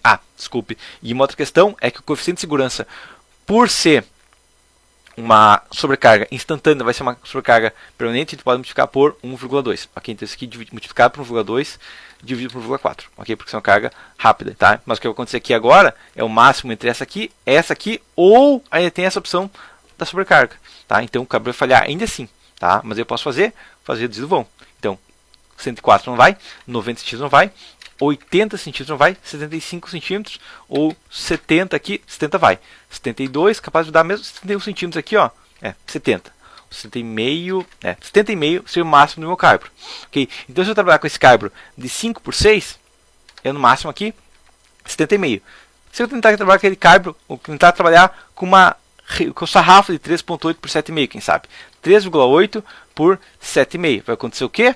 Agora ele resiste e eu posso trabalhar com vão maior. 75 centímetros, 80 centímetros, 85 não vai, 82, 83, a gente vai tentar, 82,5, 82,5, tá? Então, eu posso trabalhar com um sarrafo um pouquinho mais fino e mais alto, e aí eu resisto, ok? Então, essa que é a questão. Por isso que eu falo, não pensa no Caibro como sendo essas peças aqui, não. Você pode usar qualquer peça aqui, mesmo que esteja cadastrada como sarrafo, você pode utilizar. Ou você pode cadastrar uma outra peça aqui, digamos, dessa empresa aqui, talvez não tenha um Caibro de 3,8 por uma peça de 3,8 por 7,5. Basta ver se tem uma peça similar. E aí você tem que trabalhar com a peça que existe na sua cidade. O talvez 6x8 aqui, ó, é mais robusto. Dependendo do caso, você consegue vencer vãos maiores. Okay? Aí vai depender de cada peça, como que você tem, o que você tem na região. Mas geralmente um pouquinho mais alta vai te dar uma resistência maior. Beleza? Bom, tá pronto isso aqui agora? Não, não tá pronto. Tá? Só colocar menos dados, precisa ter tantas casas, depois a vírgula aqui, ó. Tá? Mas o que a gente tem que fazer agora é o seguinte. Tendo calculado o carbo em si, a gente tem que verificar a flambagem lateral por torção. Ok? E a flambagem lateral por torção é uma fórmula um pouquinho complexa. Tá? Primeira coisa que eu vou calcular aqui, ó, é meu beta M. Okay? O que é meu beta M? É a capacidade da minha peça, digamos, seria como a dificuldade da minha peça de flambar. Okay? Ele é uma fórmula um pouquinho complexa, mas basicamente ele é igual a 3,5 multiplicado, até uma simplificação já tirei vários coeficientes da norma já padronizados, ok? Multiplicado por altura dividido pela largura elevado na 1,5, ok? Dividido por, abre parênteses, altura dividido pela largura, é uma fórmula bem complexa, tá? É só questão da norma mesmo, menos 0,63, ok? Elevado na 0,5. Ok, que vai me dar um beta max de 8.372. E esse beta max não significa nada em si, mas a gente pode aplicar ele agora em outra fórmula e saber nosso L sobre B máximo. Ok, então L sobre B atual, né? L sobre B é igual a o meu L, meu comprimento do carbo, que é 82,5, dividido pelo B, que é minha base 3.8. Ok, esse é meu L sobre B, 21.71. E agora L sobre B máximo é igual a, que é igual a, primeira coisa, o meu módulo da cidade, dividido pelo meu beta M, ok? E dividido pelo meu FT0D, que é a minha tensão máxima que eu posso ter na peça, tá? Que vai me dar um LB de 37.62. Então tá tranquilo. Só que pode acontecer e não tá tranquilo. Igual se, abre parênteses, o meu LB máximo for maior que o meu LB, eu tenho que falar que a peça flamba lateral, flambagem lateral, né? Ocorre flambagem lateral. Por que isso é importante? Flambagem lateral. Isso é importante por quê? Porque daí minha peça não resiste às cargas. Ok, só desculpa aqui, eu vou inverter isso aqui. Aí, beleza. Se for menor, beleza. Então, nesse caso, tá tranquilo, porque eu posso vencer até 37.62. Mas por que isso é importante? Porque talvez você pense, já que eu quero uma altura maior, para aumentar meu W, eu posso tentar trabalhar com uma tábua de 2,5 por 11,5, ou quem sabe aqui um sarrafo de 3 por 12. Se tentar um sarrafo de 3 por 12, vamos dar uma olhada o que acontece. 3 por 12 vai falhar, ocorre flambagem lateral, ok? E essa flambagem lateral pode fazer a peça falhar ou não. Como que eu sei se a minha peça vai falhar ou não pela flambagem lateral? Tá? Porque talvez, ocorre a flambagem lateral, mas ainda resiste. Tá? Como que eu sei isso? Basicamente, o que eu vou fazer aqui é calcular minha resistência efetiva da minha peça. Ok? Então, resistência efetiva, ou seja, quanto da resistência eu ainda consigo ter na minha peça, que vai ser o meu módulo da cidade, ok? Multiplicado pela largura da minha base, dividido pelo meu LB, ok? Dividido pelo meu L, dividido pelo meu beta max, ok? Que vai me dar o meu beta max aqui, ó, que vai dar 0.053. E aqui está falando de elasticidade, ok? Então, quer dizer, significa o que aqui? Significa que não importa a resistência material mais. Se você trabalhar com uma peça muito esbelta, ela vai flambar só por causa do módulo de elasticidade baixo, ok? E isso aqui é tonelada da força por centímetro quadrado. E aqui vai acontecer o que? Tá? Vou colocar aqui, ó, ocorre a flambagem lateral, tá? E colocar ponto e colocar um E aqui, ó, e outra coisa, colocar aqui, ó, abre parênteses, C, igual a C, abre parênteses, esse aqui, ou seja, a resistência efetiva for maior que a resistência máxima, igual o máximo, for maior que o máximo entre essa resistência aqui e essa resistência aqui, vai acontecer o quê? Que eu vou responder assim, ó, ocorre, se for o máximo, vai ser igual a e resiste, ó, caso contrário, colocar e falha, e falha aqui, ó, e falha, ok? Nesse caso aqui, colocando fechando parênteses aqui, ó, ocorre flambagem lateral e resiste, beleza? Então não é um problema assim em si só por ela falhar em si, não. Se ela tiver uma resistência efetiva maior que o mínimo, beleza, tá? É só colocar aqui, ó, igual ao colocar o máximo, né? Na verdade, colocar essa tensão máxima ou colocar a tensão máxima que eu posso ter sempre, né? Que é a FTZ aqui, beleza? Então, nesse caso, beleza, ocorre flambagem lateral, mas resiste. Então talvez possa, desculpa, é o mínimo aqui, tá? Sempre o mínimo, tá? Porque nunca vai ser maior que os dois, tá? Bom, quem sabe se tivesse uma outra peça específica, por exemplo, tentasse uma peça de 2,5 por 10, ocorre flambagem lateral e falha. Então, ok, correu flambagem lateral e falhou. Se ela fosse de 3 por 10, ela resistiria, tá? Então se a peça for muito esbelta, ela flamba pro lado, ok? Você tem que pensar isso aqui. A minha peça pode ser tão esbelta assim? Talvez não, tá? Talvez não consiga isso aqui, tá? Mas a questão que eu posso tentar aqui na prática, quem sabe se eu voltar para minha um cabo, vamos pensar um cabo aqui um pouco mais leve, porque colocar um cabo muito pesado, ou tentar aqui, se eu usar o cabo 3x10 aqui, só vai dar muito alto, né? Mas vamos ver até que vão eu consigo vencer. 85 centímetros eu consigo, 90 centímetros eu consigo, 95 eu consigo, tá? Então 94 aqui, 94, 93, 92, 90, que 90 vence, 91, 91,5 não vence, 91,5 vence. Então meu voo máximo é 91,5, ok? Tendo isso aqui agora, próxima coisa que eu tenho que calcular é a minha terça, tá? E a minha terça é complicado?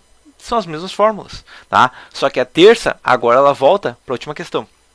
Que é o quê? Que a terça vai ter flambagem fora do plano. Okay? Então a terça ela vai ter o cálculo complexo similar ao carbo e ela vai ter flambagem lateral fora do plano. Entendido? Então, vou puxar a mesma linha aqui, ó. Posso puxar uma linha aqui embaixo também. E vamos lá para a próxima peça, que é a minha terça. Então vamos lá. Largura da largura, vou colocar aqui, alinhar tudo isso aqui pela esquerda sempre, ok? Da direita, desculpe, largura da terça. Largura da terça. Qual que é a largura da terça? Bom, a terça eu vou trabalhar com 3, porque a terça é a peça principal, tá? Aqui tem umas vigotas aqui, por exemplo, 6x12 ou 6x16, tá? Isso aqui é uma peça, vamos procurar outro. Aqui eles falam de viga aparelhada 6x12, 6x16. E aqui tem vigas, ó, uma viga de 7,5 por 15 ou de 5 por 15. Vamos pensar assim de 5 por 15 aqui, digamos que eu trabalho dentro desse catálogo aqui, ó. Uma peça de 5 centímetros, né? E a altura da terça de 15 centímetros. Quem sabe uma terça assim resista. Não sei, vou ter que testar. Ok? Tipo de apoio. Vou ser a mesma coisa de opção aqui, ó. Tá? Dados aqui, para só verificar os dados aqui. Uma avaliação de dados, lista aqui. A lista permaneceu aqui a mesma, beleza? A lista dos dados aqui é essa lista aqui. Ok? Tá? Então essa lista aqui, beleza? Continua simples aqui. Consigo escolher qualquer uma. Aqui eu consigo escolher qualquer uma, beleza? Tá? Só que geralmente a terça vai ser biapoiada. Porque eu não consigo fazer ela com mais apoios, ok? Porque eu vou fazer uma terça, tá? Vou colocar aqui espaçamento agora das tesouras ou dos apoios, né? Vou colocar dos apoios porque pode ser tesoura, pode ser uma viga, pode ser uma parede e tudo mais, tá? Nesse caso aqui vai ser um vão maior, tá? Então eu vou ter uma terça, digamos, vai ser no vão de 300 centímetros, até 300 centímetros. É um vão normal para vencer por uma terça, ok? Inércia da terça, inércia da terça. Qual que vai ser a inércia da terça? E aqui a gente estava falando de 250, tá? Agora a inércia da terça vai ser igual a, aqui a gente volta a inércia horizontal, né? Horizontal, vou colocar vertical primeiro, né? Vertical da terça igual a, o que vai ser a inércia? Vai ser largura multiplicado pela altura ao cubo dividido por 12, ok? 1406, então é uma inércia muito maior, tá? Porque ela tem altura, tá? Então 1406 centímetros na quarta. Próximo, inércia horizontal da terça. Qual vai ser a inércia horizontal? A inércia horizontal também vai ser um valor bem maior, tá? Mas a inércia horizontal menor que os outros, mas bem maior que o restante, que qualquer outra peça, ao cubo, multiplicado pela altura, dividido por 12. Vai dar 153,6 centímetros na quarta. E por final, eu vou colocar o quê? O W vertical da terça, né? O W vertical da terça vai ser a mesma fórmula, quase mesmo, né? Esse aqui, multiplicado por esse, só que agora ao cubo, ao quadrado, e dividido por 6. Ok? 137,5. E por final aqui, centímetros ao cubo. E W horizontal da terça, ok? Que vai ser igual a W horizontal, vai ser base ao quadrado multiplicado pela altura dividido por 6, que esse é o nosso W horizontal da terça, entendido? Então, tendo essas informações aqui agora, a gente pode calcular a mesma terça seguindo regras similares a essa. Então, vamos lá. Carga gravitacional. Carga gravitacional dessa terça é igual a carga gravitacional que eu tinha pelo caibro, ok? Multiplicado pelo espaçamento das terças, dividido pelo espaçamento dos caibros. Ok? Então, esse vai ser a carga da nossa terça. Mais a terça em si, essa multiplicada por essa, dividido por 100 ao quadrado, multiplicado pela densidade da madeira, que vai me dar uma carga da terça de 53 kg. Quando estou trabalhando com os caibros e as terças com espaçamento próximo, a carga não é tão diferente assim. É um pouco maior, mas não tão diferente assim. Entendido? Tonelada da força por metro. Bom, Tendo essa carga de tonelada de força por metro, o que a gente pode fazer também aqui é o seguinte, carga gravitacional, agora vou para a próxima etapa, que é, da mesma maneira que eu tinha aqui, ó, carga do vento, ok? Carga do vento vai ser a mesma carga que eu tinha aqui, multiplicado pelo espaçamento das terças, dividido pelo espaçamento dos carpos, que vai me dar menos 1,9 tonelada de força por metro, ok? Então está aqui as minhas cargas, só que a gente vê uma coisa aqui, ó, inicialmente, se eu pegasse a carga aqui do vento e dividisse pela carga gravitacional da ripa, daria 2,5. Atualmente está menos que 2,4, 2,3, ó, 2,25. Então o peso está aumentando, mas porque eu tenho mais e mais peças. Então depois de um tempo, só o peso em si vai ajudar a suportar a estrutura, beleza? Entendido isso aqui? Agora a gente vai para a próxima etapa. Já tem a hipotenusa aqui, ó, tá? Vamos lá. MD vertical também permanente, né? Permanente aqui, ok? O MD vertical permanente vai ser uma fórmula quase igual que a gente já tinha aqui, né? Vai ser uma fórmula bem parecida com essa, vai ser igual a meu momento vetor vertical é a carga gravitacional multiplicado por agora tem que multiplicar pela, desculpe, MD vertical multiplicado pelo vão, tá? O meu vão em metros, ok? Vão aqui dividido por 100 ao quadrado dividido por procurar o tipo de apoio, né? Nessa tabela aqui, e eu quero a coluna de carga distribuída e eu quero o valor exato, beleza? E claro, isso aqui com ser uma carga que eu vou ter que majorar ela, então multiplicar por 1,4 e vou dividir ela pela hipotenusa, ok? Que vai me dar um momento vetor de 0,078. Tá, peraí, deixa eu verificar. Ah, claro, multiplicado por 100. Tá, um momento vetor de 7,8, beleza? Tonelada da força, centímetro. E MD horizontal permanente também, tá? Aqui vai ser basicamente a mesma fórmula, vou até copiar ela aqui direto. Vou copiar esse tonelada da força centímetro aqui, ó. Copia essa fórmula também. Daí ao invés de fazer dividido pela inclinação multiplicado por 100, multiplicado pela inclinação do telhado, tá? Aqui vai ser a minha carga horizontal, que vai ser 0,027 e claro, multiplicado por 100 ainda, que vai dar 2,7. Ok? Então, esse vai ser o meu momento vetor para cada eixo. E agora, tensão máxima, né? Máxima, já está majorado aqui, vai ser esse MD vertical aqui, dividido, e cada terça ela sempre fica de pé, pela inércia vertical da terça, mais esse momento vetor aqui, dividido pela inércia horizontal da terça. Dividido pela inércia horizontal da terça, multiplicado por 0,5. Como ela sempre fica deitada, não tem muito o que escolher. Ok? Que vai dar 0, pela inércia, não, pelo W. Pelo W horizontal, tá? Senão aqui realmente vai ficar muito baixo. W horizontal da terça, W vertical da terça, ok? Então aqui está uma tensão de 0,064 tonelada da força por centímetro quadrado. E claro, né, por ser uma tensão permanente, eu tenho que pegar esses valores aqui, ó, e dividir eles por 0,6, dividido pelo 0,6, ok? Então essa é a primeira tensão. Próxima tensão que eu vou ter vai ser pela carga de vento. Ok? Então, vento efetivo, né? Efetivo vai ser igual a minha velocidade de vento básica, ok? Menos, no caso aqui, está fazendo invertido, né? Vou até fazer assim, vou fazer tudo direto e depois inverto. Velocidade de vento básica multiplicado por 1,4 menos a velocidade, mais, né? Agora a carga gravitacional para dar negativo, ok? Que vai dar esse 0,14, que daí quando eu multiplico ele por 0 menos 1 vai dar o valor exato, ok? 114 tonelada de força por metro, ok? MD do vento, né, é igual a minha carga, vão efetivo, multiplicado por o vão, né, carga multiplicado pelo vão ao quadrado, dividido por procurar aqui, essa hipótese aqui, nessa tabela aqui, eu quero a coluna de número 2 e eu quero o valor exato, beleza? Então vai dar esse momento vetor aqui, tonelada de força, esse aqui, claro, multiplicado por 100 daí, tá? Multiplicado por 100 para ter tonelada da força metro. 12,81 tonelada da força centímetros, no caso, né? A gente está multiplicado por 100. E aí, minha tensão, vou até colocar aqui, ó. Eu posso colocar tudo tensão máxima aqui, igual ao máximo, né? Máximo dessa tensão aqui, ou, alternativamente, dessa peça aqui, dividido pela W vertical, dividido pelo 0,9 aqui. Ok, é a segunda hipótese, ok? Que vai me dar um W que estava 106, continua 106, então o vento não foi crítico. E por final, o MD, vento de sobrecarga, né? O momento fator gerado pela sobrecarga, que vai ser o meu momento fator gerado pelo permanente aqui, né?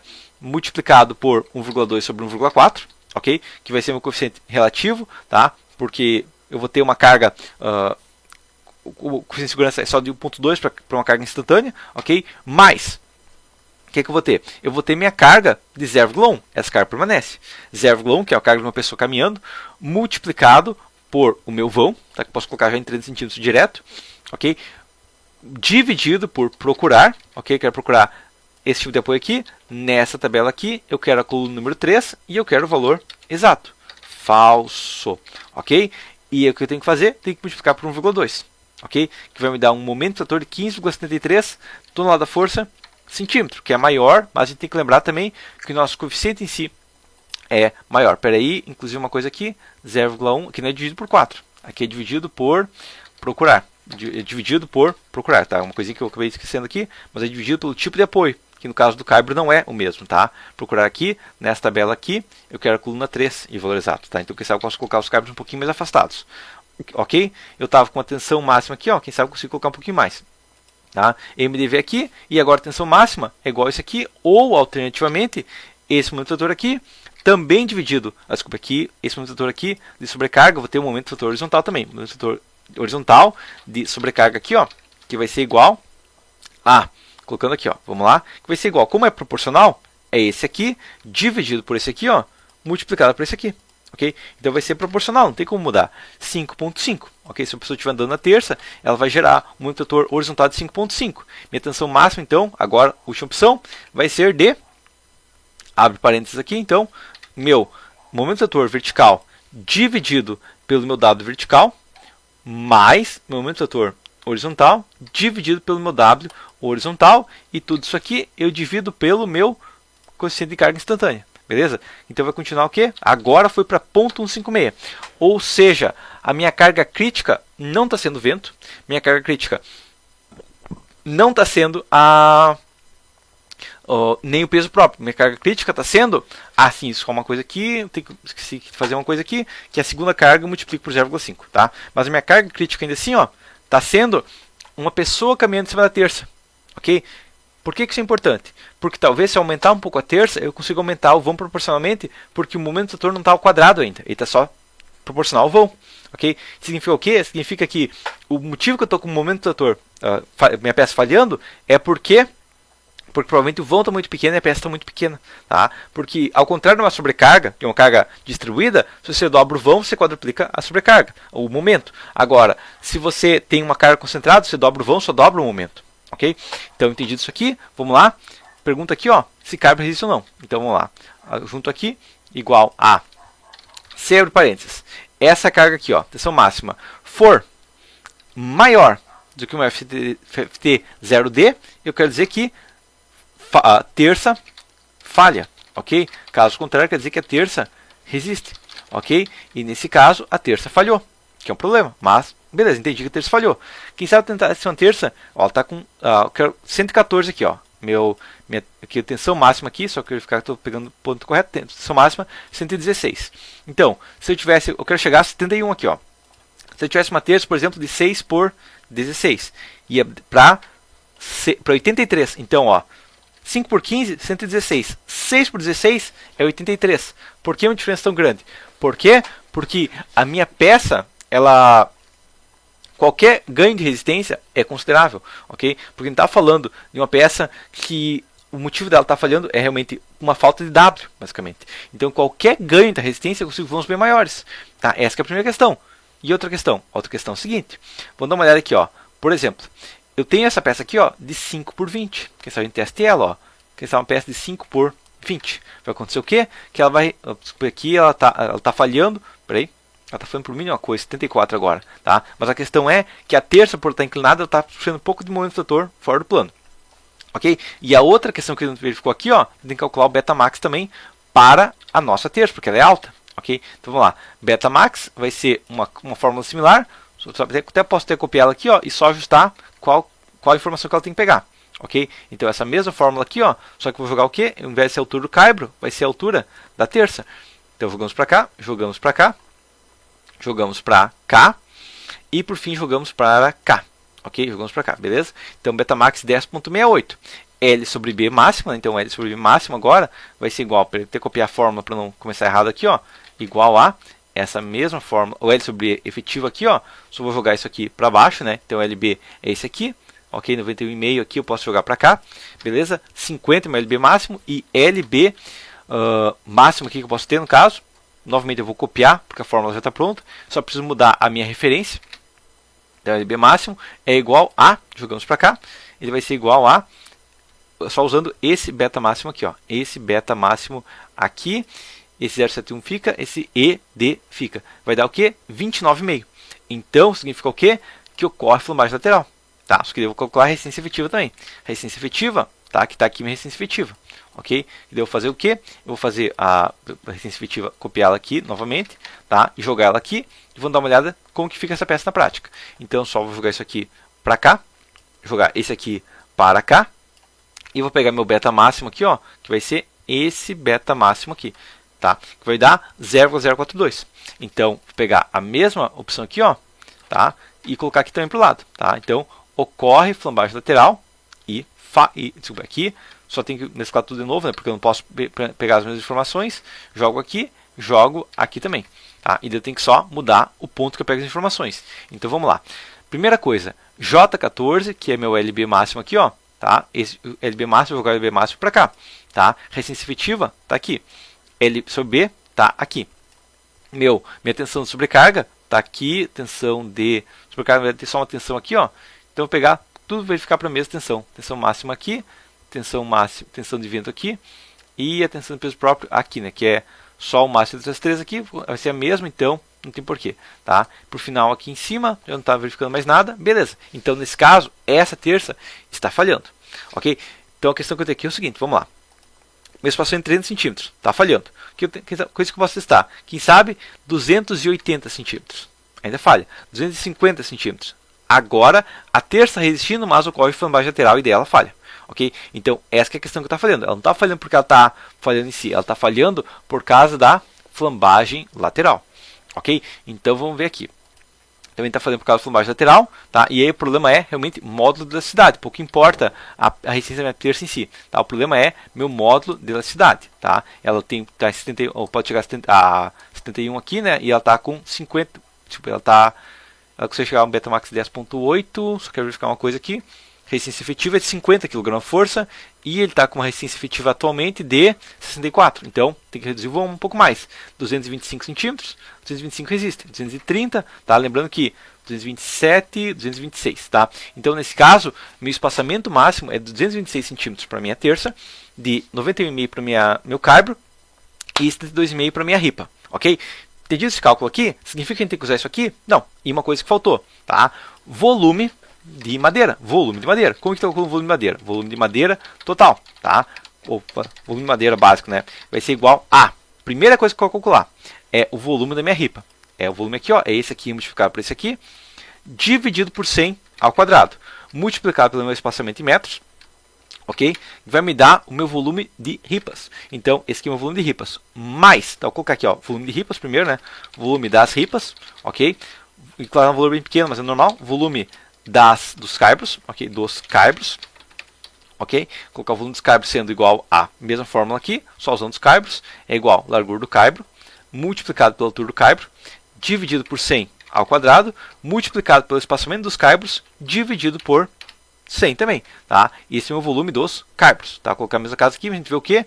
Que o caibro ele acaba gastando um volume muito maior do que a terça, que a ripa, tá? Então você vai falar, a ripa está gastando muito volume. Não, a ripa, apesar de ter muitas ripas, ela, por ser pequena, ela gasta pouco, ok?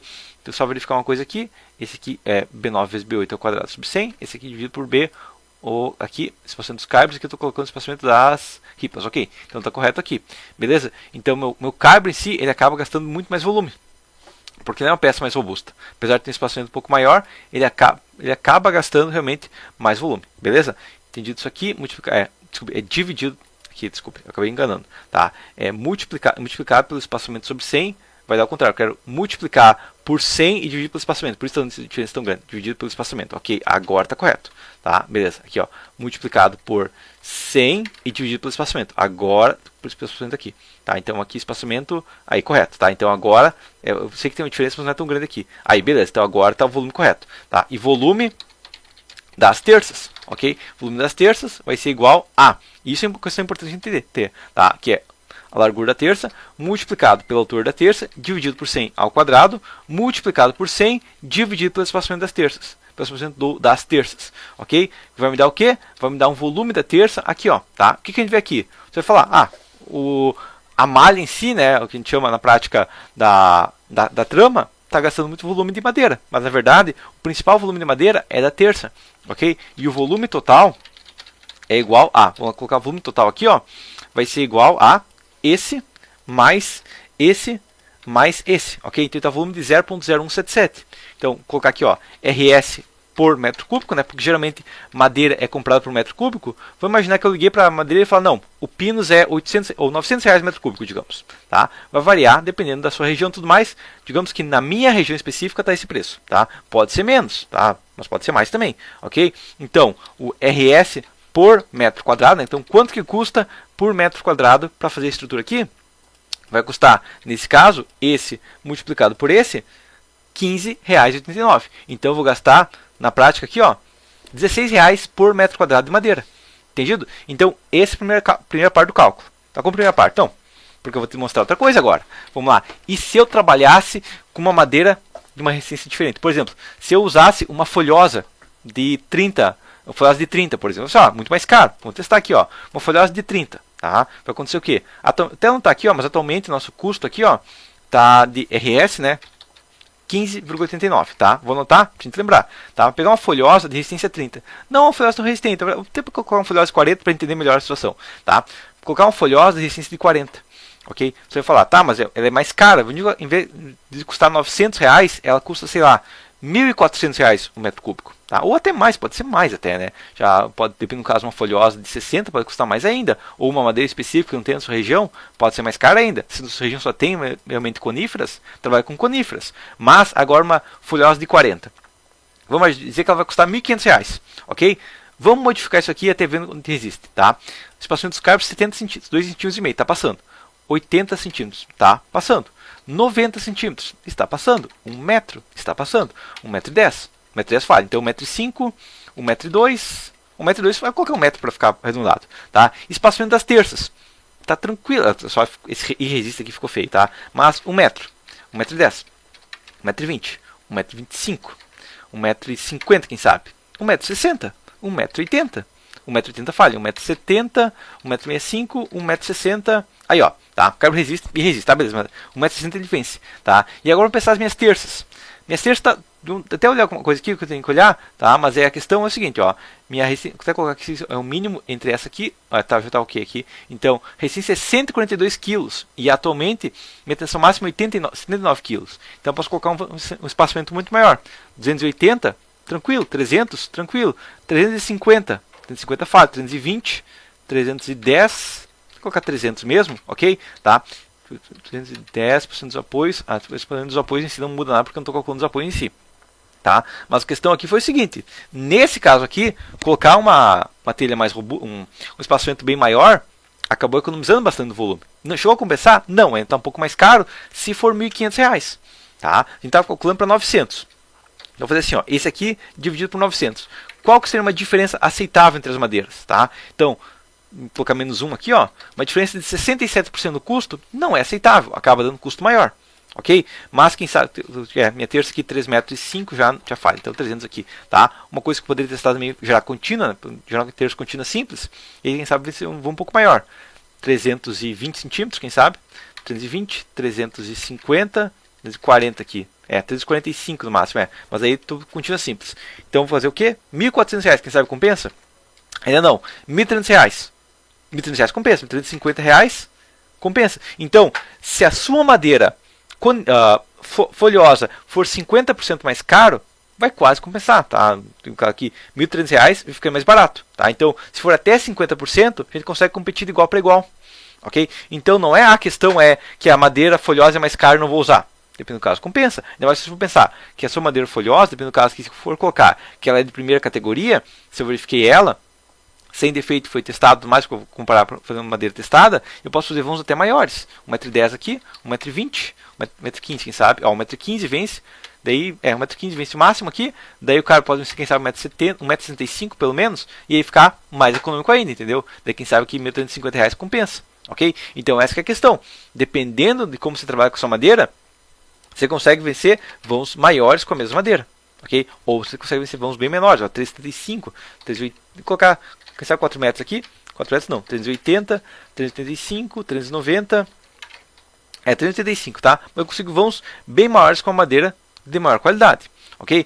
E a outra questão que a gente pode ter aqui é o seguinte: se a gente trabalhar com uma ligação adequada, talvez os vãos maiores ainda, tá? Atualmente a gente está falando de R$15,50, tá? Trabalhando com uma madeira folhada de 40, tá? Colocar 15,47 atualmente, ok? Quem sabe se eu fizer uma ligação engastada, tá? Mas aí vai gastar mais peso nas ligações, vai, tá? Vai ficar um pouco mais caro as ligações, tá? Mas quem sabe compense, ok? Vou ter que fazer uma ligação detalhada, tudo mais, fazer aqueles encaixes laterais, mas talvez compense, ok? Então vamos jogar isso aqui um pouco mais para cá, beleza? Contínua de engaste na ligação. Tá? E vamos ver até que ponto a gente consegue chegar agora que vai ter um engaste na ligação. Bom, 115 está vencendo, 120, 125, 140 aqui, 150, 155, 140. Beleza, então 140 é o máximo. Vamos lá, espaçamento das terças. 170, 180, 175, 170 é o máximo. Ok? Beleza. E qual que é o nosso caibro agora? Nossa terça, desculpe. 400 centímetros, 425, 450, 480, 475, quem sabe? A gente vai tentar acertar na mosca, né? 465 aqui. Ó, 465, a gente consegue, no caso, mais economia. Foi para 14,60 se compensar fazer uma ligação engastada. Geralmente não compensa, mas é uma coisa que a gente pode analisar. E por final, uma outra coisa que a gente pode pensar é que dependendo do caso, a gente não precisa fazer o sistema ripa, caibro, terça. O que a gente pode fazer é o seguinte: sistema ripa, caibro, tá? Que seria o quê? Seria basicamente, ao invés de fazer ripa, caibro e terça, você fazer um caibro vencendo vão maior, ok? E eliminar as terças. É uma possibilidade. Eliminar as terças e eliminar se tiver uma tesoura ou uma outra viga. E aí apoiar os caibros em uma viga direto. Também é uma possibilidade, tá? Seria como se tivesse só 2 terças na estrutura, tá? Mas é uma possibilidade. Você apoia direto sobre uma viga. Dependendo do caso, vai começar, dependendo do caso, não. Tá? Aí é uma questão de análise de cada estrutura, tá? Se você colocar o vão aqui e ver que o caibro que você colocou permite vãos bem maiores, no caso você nem faz a sua terça, né? Atualmente aqui está com 0,0108, ok? Vou imaginar que se eu fizer um caibro com um caimento de 4 metros, tá? Que sai 4 metros, mas 4 metros não tem como vencer. Se fizer uma peça robusta o suficiente, tem, tá? Atualmente estou com volume de 0,0108, tá? Se eu fizer assim, ó, esse aqui mais esse aqui, que espaçamento que eu teria, que tamanho de caibro eu teria que ter para passar? Bom, quem sabe aqui eu poderia colocar um caibro do tamanho de uma terça, 6 por 16. 6 por 16, ele ainda falha por alguma coisa, deixa eu ver. 6 por 16, a tensão de vento nele que está falhando. Peraí, a inércia do caibro está aqui. Atenção, tá, agora está com muitas casas, depois a vírgula ainda, tá? Mas 6 por 16 ele ainda falha por ser um vão meio grande, tá? Mas é uma questão que, dependendo do caso, a gente pode tentar calcular e ver se vai compensar ou não um vão desse porte, tá? Dependendo do caso, às vezes não compense, mas às vezes vai acabar compensando, beleza? Então, nesse caso aqui, espaçamento das terças de 4 metros, aconteceu o caibro, continua com uma carga muito alta, descendo do peso próprio aqui, apesar de ter resistência maior, está um pouco alta. Tá? Mas aí quem sabe fazer um caibro de 6 por 18 já resiste, ok? Então, dependendo do caso, se eu tivesse um caibro, ou quem sabe 5 por 20, daí falha na formagem lateral, tá? Mas 6 por 16, se fosse um vão de 3,75, já venceria, tá? Então, dependendo do caso, eu posso fazer o quê? Em vez de gastar 0,0108, poderia gastar 0,009. Que é uma diferença pequena, não é tanta coisa assim, correto? É uma diferença pequena, mas é uma diferença que tem. Dependendo do caso, você pode fazer direto, ripa, caibro e morreu a história. Tá? Aí depende de cada caso e aí depende da otimização estrutural sua. Tá? A questão básica da planilha é essa aqui, e com essa planilha aqui você consegue calcular a estrutura, o tramo e as terças. Tá? A tesoura em si já vai para, se for usar a tesoura, né, já vai calcular compressão, tração, tudo mais, calcula com uma treliça, e aí sai do ramo dessa planilha, beleza? Mas por enquanto seria isso, até a próxima.